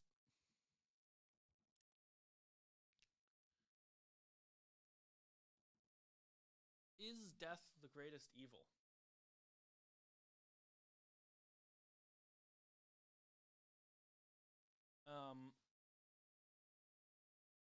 Oh man,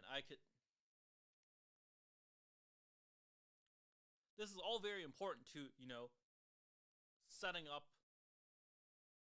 a series of contingent truths, right?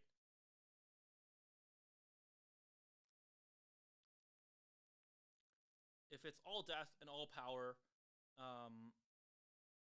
then there's a very narrow role for metaphysics there. But I think most people see a much larger role in metaphysics.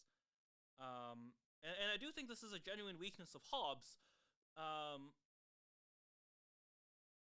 and Hobbes' formulation of natural right, although I think this is a salvageable weakness. And the way you salvage it is that, why is it that death is, at least in Strauss's reading of Hobbes, the great, and many people,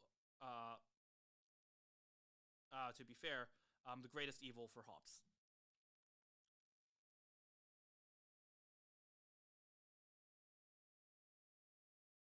And the answer is that it is a form of, annihilation, right?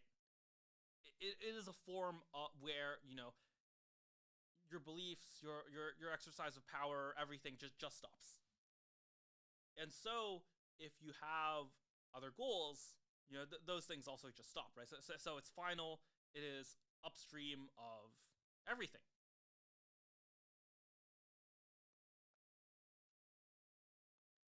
And, there are some perspectives where that's not true.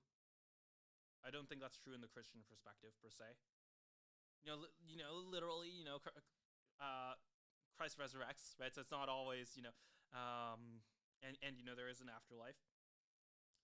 That's a narrow exception. But I think, to some extent, there are more significant exceptions, especially when it comes to the kind of liberal foundation of truth. I still regard very favorably, the quote from Hamlet of, man, as in mankind, is willing to die for an eggshell, right? Is willing to die for honor, is willing to die for principle. And I think some degree, the willingness to die for principle, not always, but in some examples, the willingness to die for principle is an example of, something being a higher good, or being, an upstream good, or an exception to this idea that, death is upstream of everything. There are very real martyrs. As soon as humanity, okay.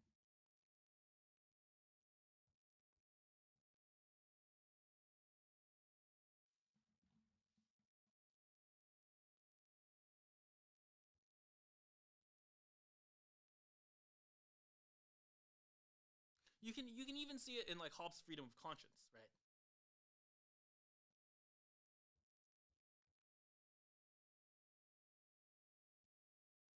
Yeah, this is like, this is kind of just an extension of NRH.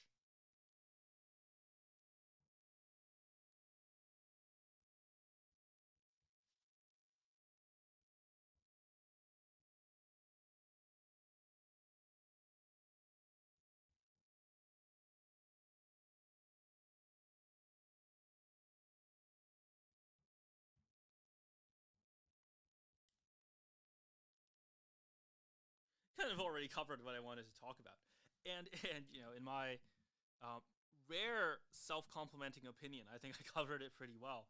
Yeah, I've been thinking over, Mill and post JS Mill epistemics for a while now, and I think at least, maybe not on a philosophical level, but on a level that's understandable to, the public, or even the kind of like broader, like, or narrower, sorry, I should say, narrower elites. Just articulating it in an understandable way for like someone other than like, political theory scholars. That's probably the best I've done it so far. I've had a lot of like private conversations where I've done it as well, I guess.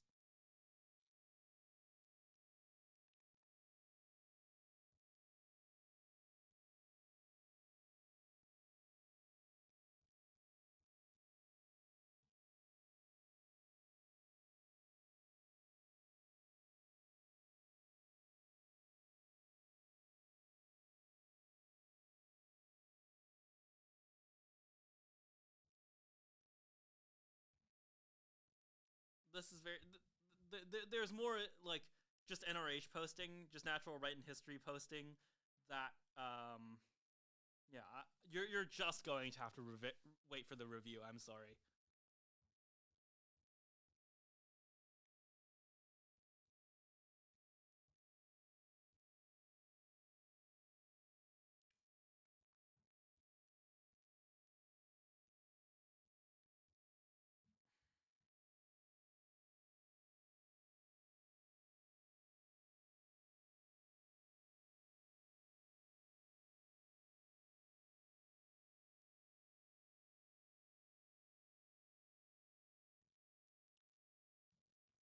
Yeah, let me get on my soapbox and complain about there not being enough contemporary Hobbesians again.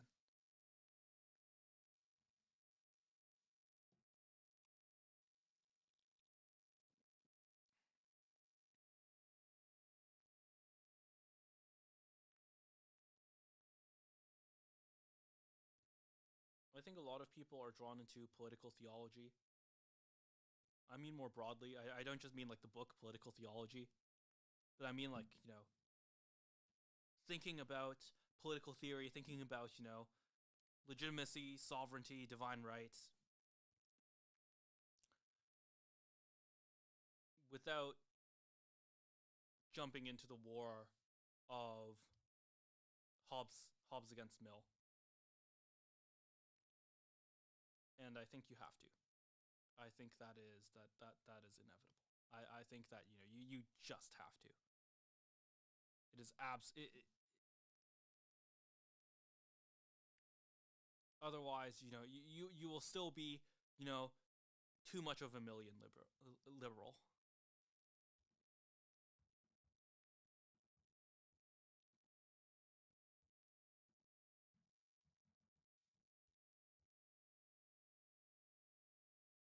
Okay, do we read more tweets? Do we fuck's going on Twitter?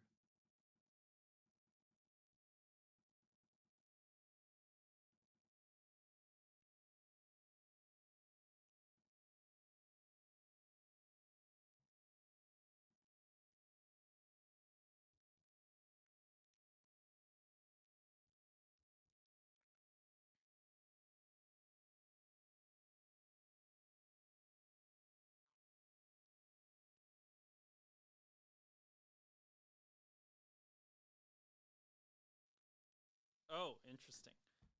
Is this real? People keep posting the screenshot. Where is the actual article? Hold on. Oh,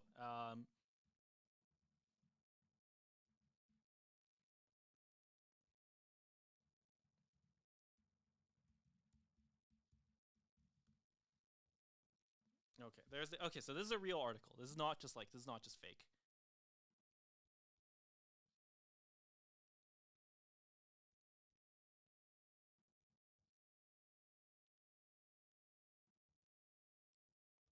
What the hell is this? This is terrible. Okay. Yeah. Concept of political discussion mostly done. I don't know. Is it unless I think of something, but I am just we will do the natural right in history review and stream at some other point in time.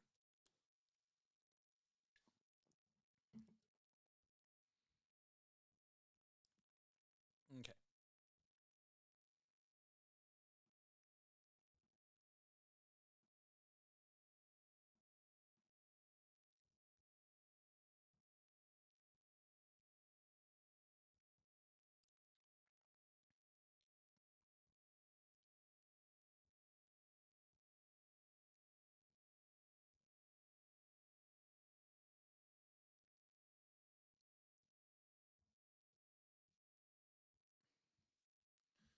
Okay.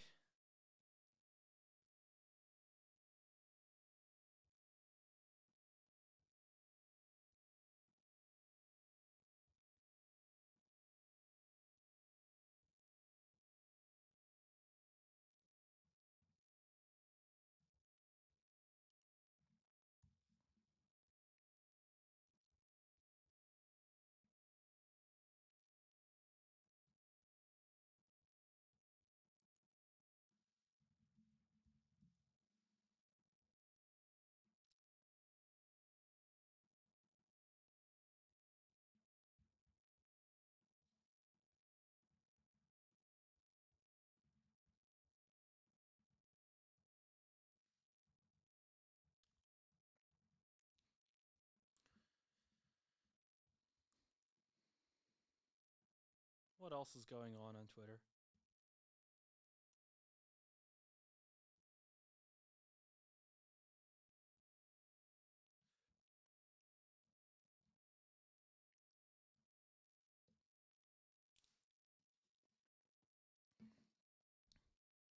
Leveling Twitter's talking about transit again.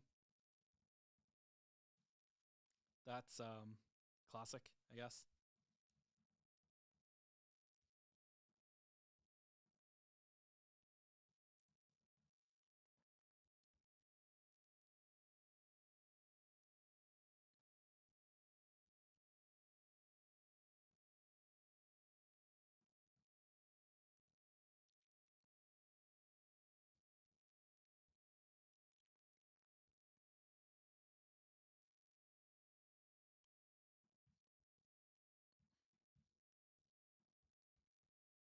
Yep. Yeah, we talked about Jeremy's book and his our article on H1Bs earlier today. I think Jeremy is maybe the top article on the kind of people say a more MAGA or more conservative side, paleo conservative side. Maybe that's fair.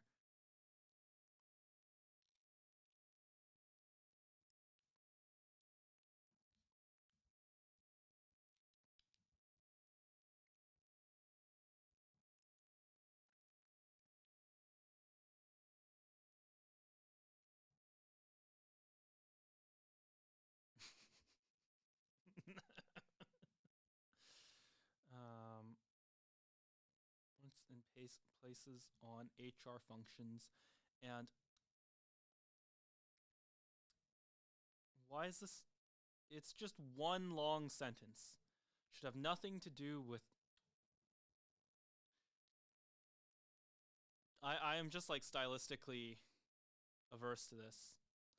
Should have nothing to do with operational decisions, know nothing about lines of business themselves, but are centered at the executive table by virtue of wielding control over a large percentage of talent, whose positions are dependent upon bureaucratic process that exist solely for their own sake.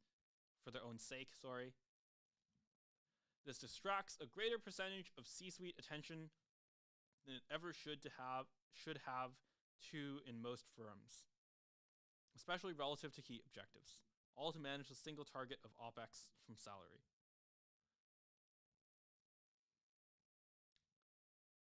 Is this true? I don't actually know if this is true.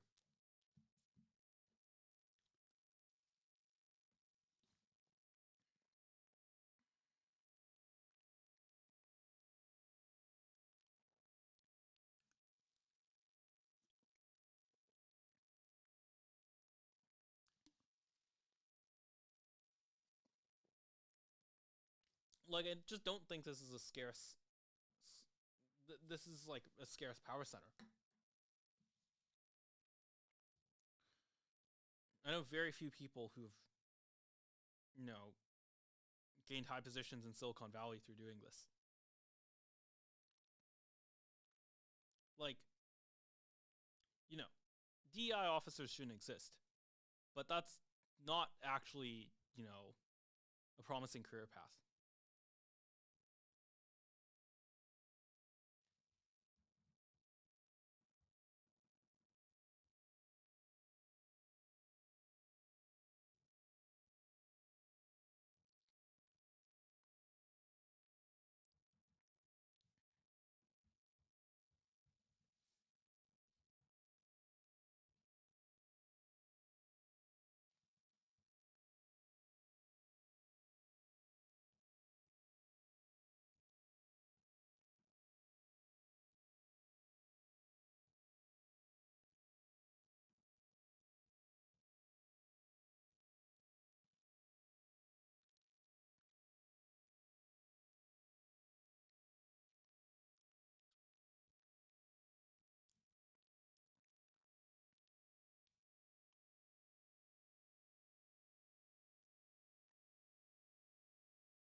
Okay, that's funny. I don't know. I don't actually know if this is true.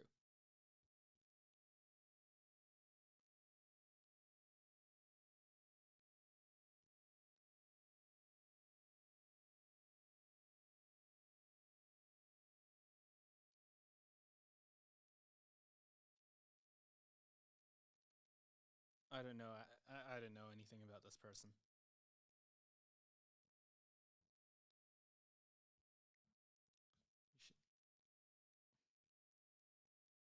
Kind of want a results thing.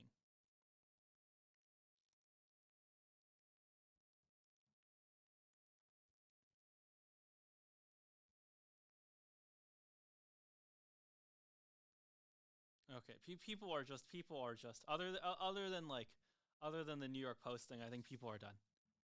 People are tired. They've had enough. They've seen enough. It's over. Man, the New York Post, breaks the story. Damn.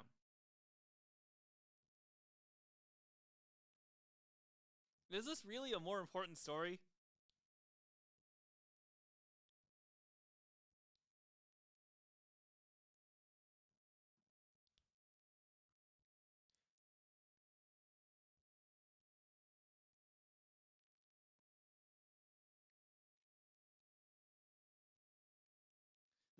This it's really this is peak. This is like the platonic ideal of a New York Post article, because it's like, yeah, we got an exclusive interview with Trump on a highly contentious issue, and also we're just gonna copy paste like 6 tweets into the article, and that's the article. Send tweet, send article. This is the platonic ideal. This is just this is the perfected version. This is the pure form of the New York Post article.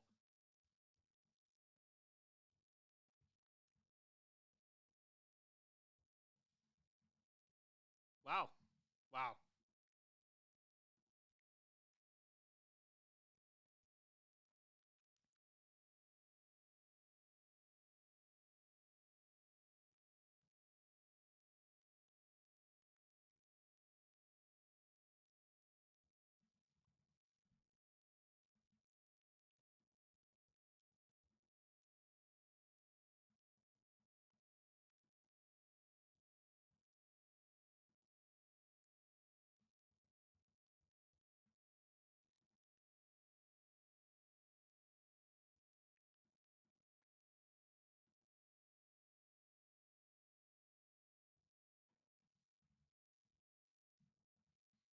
Oh,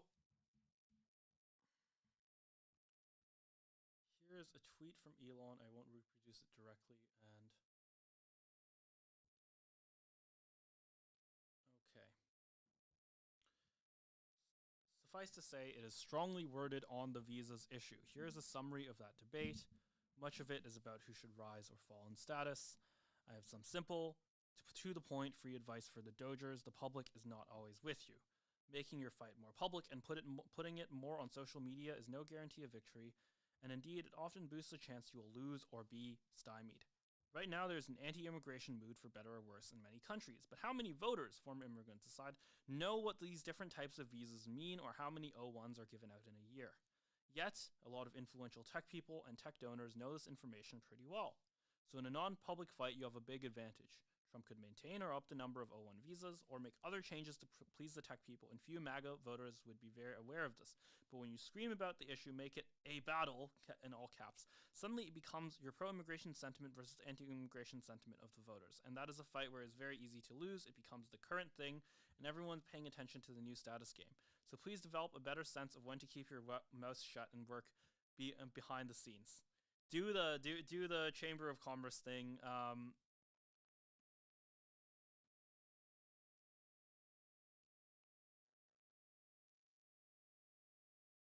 I know. I think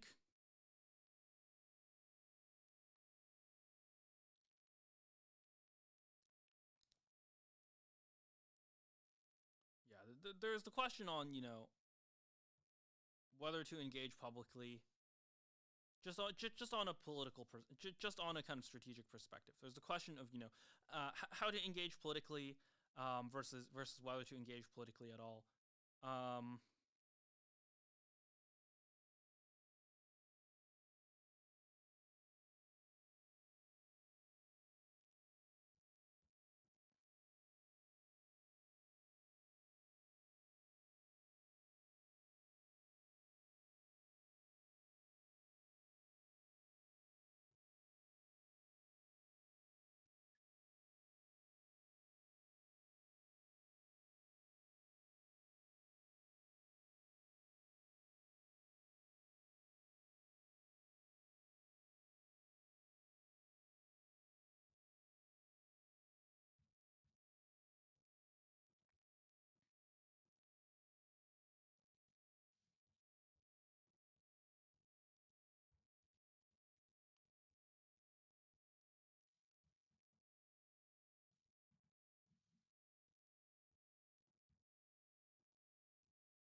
I think that this is a very let me let me pull the Strauss criticism of Schmitt again and say this is a very like liberal way of thinking about how people change their mind and about like truth and about political legitimacy. Um, um, there's a line here. It's like, oh, the economic case for H-1Bs are way weaker than it was in the 90s, 2000s. Is that true? Was the economic case for H-1Bs stronger in the 90s, 2000s? Is that like a rallying point on the right that in the 90s, 2000s the H-1Bs were a lot more appropriate? Um, the opposite might be true. I don't know. Um, but it's very different politically. And the reason why it's very different politically is, we've talked about this several times. This is something I'm sure many people on the right would agree with, is that, it wasn't that, people like published studies, but it wasn't that, Borehouse, really owned the libs. It was that they lost the right to rule. They lost the divine right. And the way they lost the divine right wasn't really a change in economics. It was a kind of responsiveness, right? The cultural argument is closer to it, but it is like a reflexiveness test.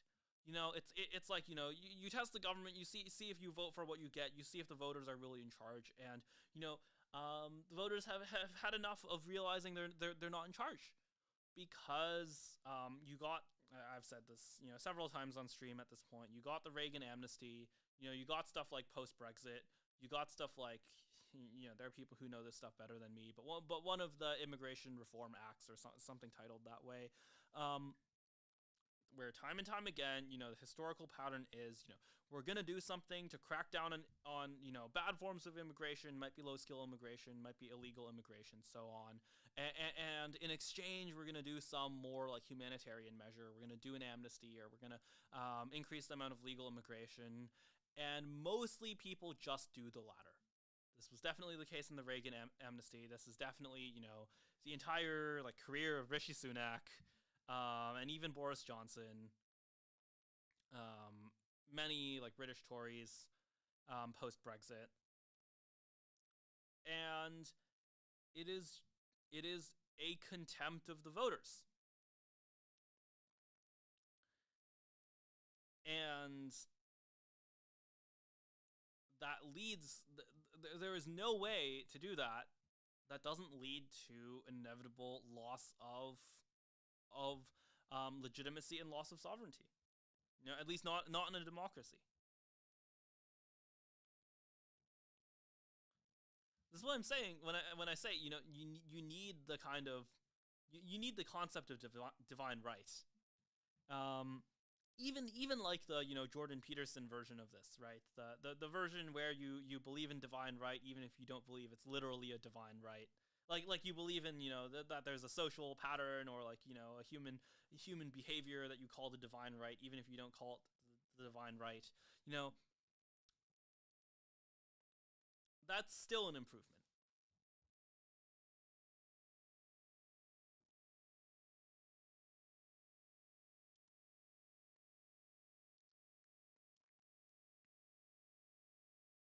Yeah, and then some stuff about the Vivek thing. Yeah, the Vivek tweet was just very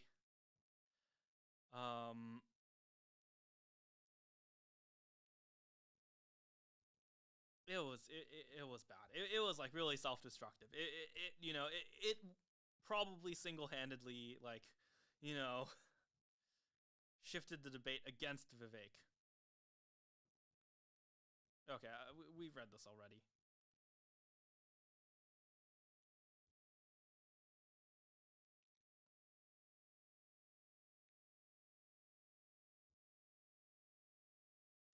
Yes, this is another arc on Twitter yesterday, which is like the Bay Area microplastics.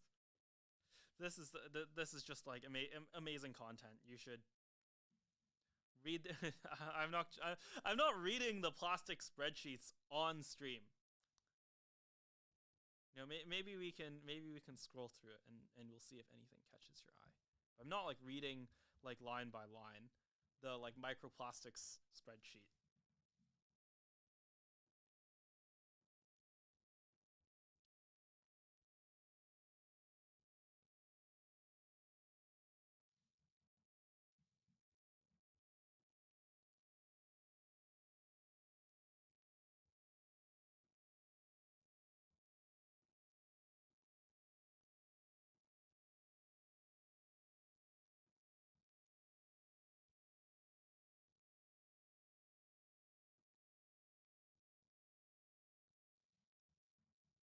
Okay, I think it's time to wrap this up.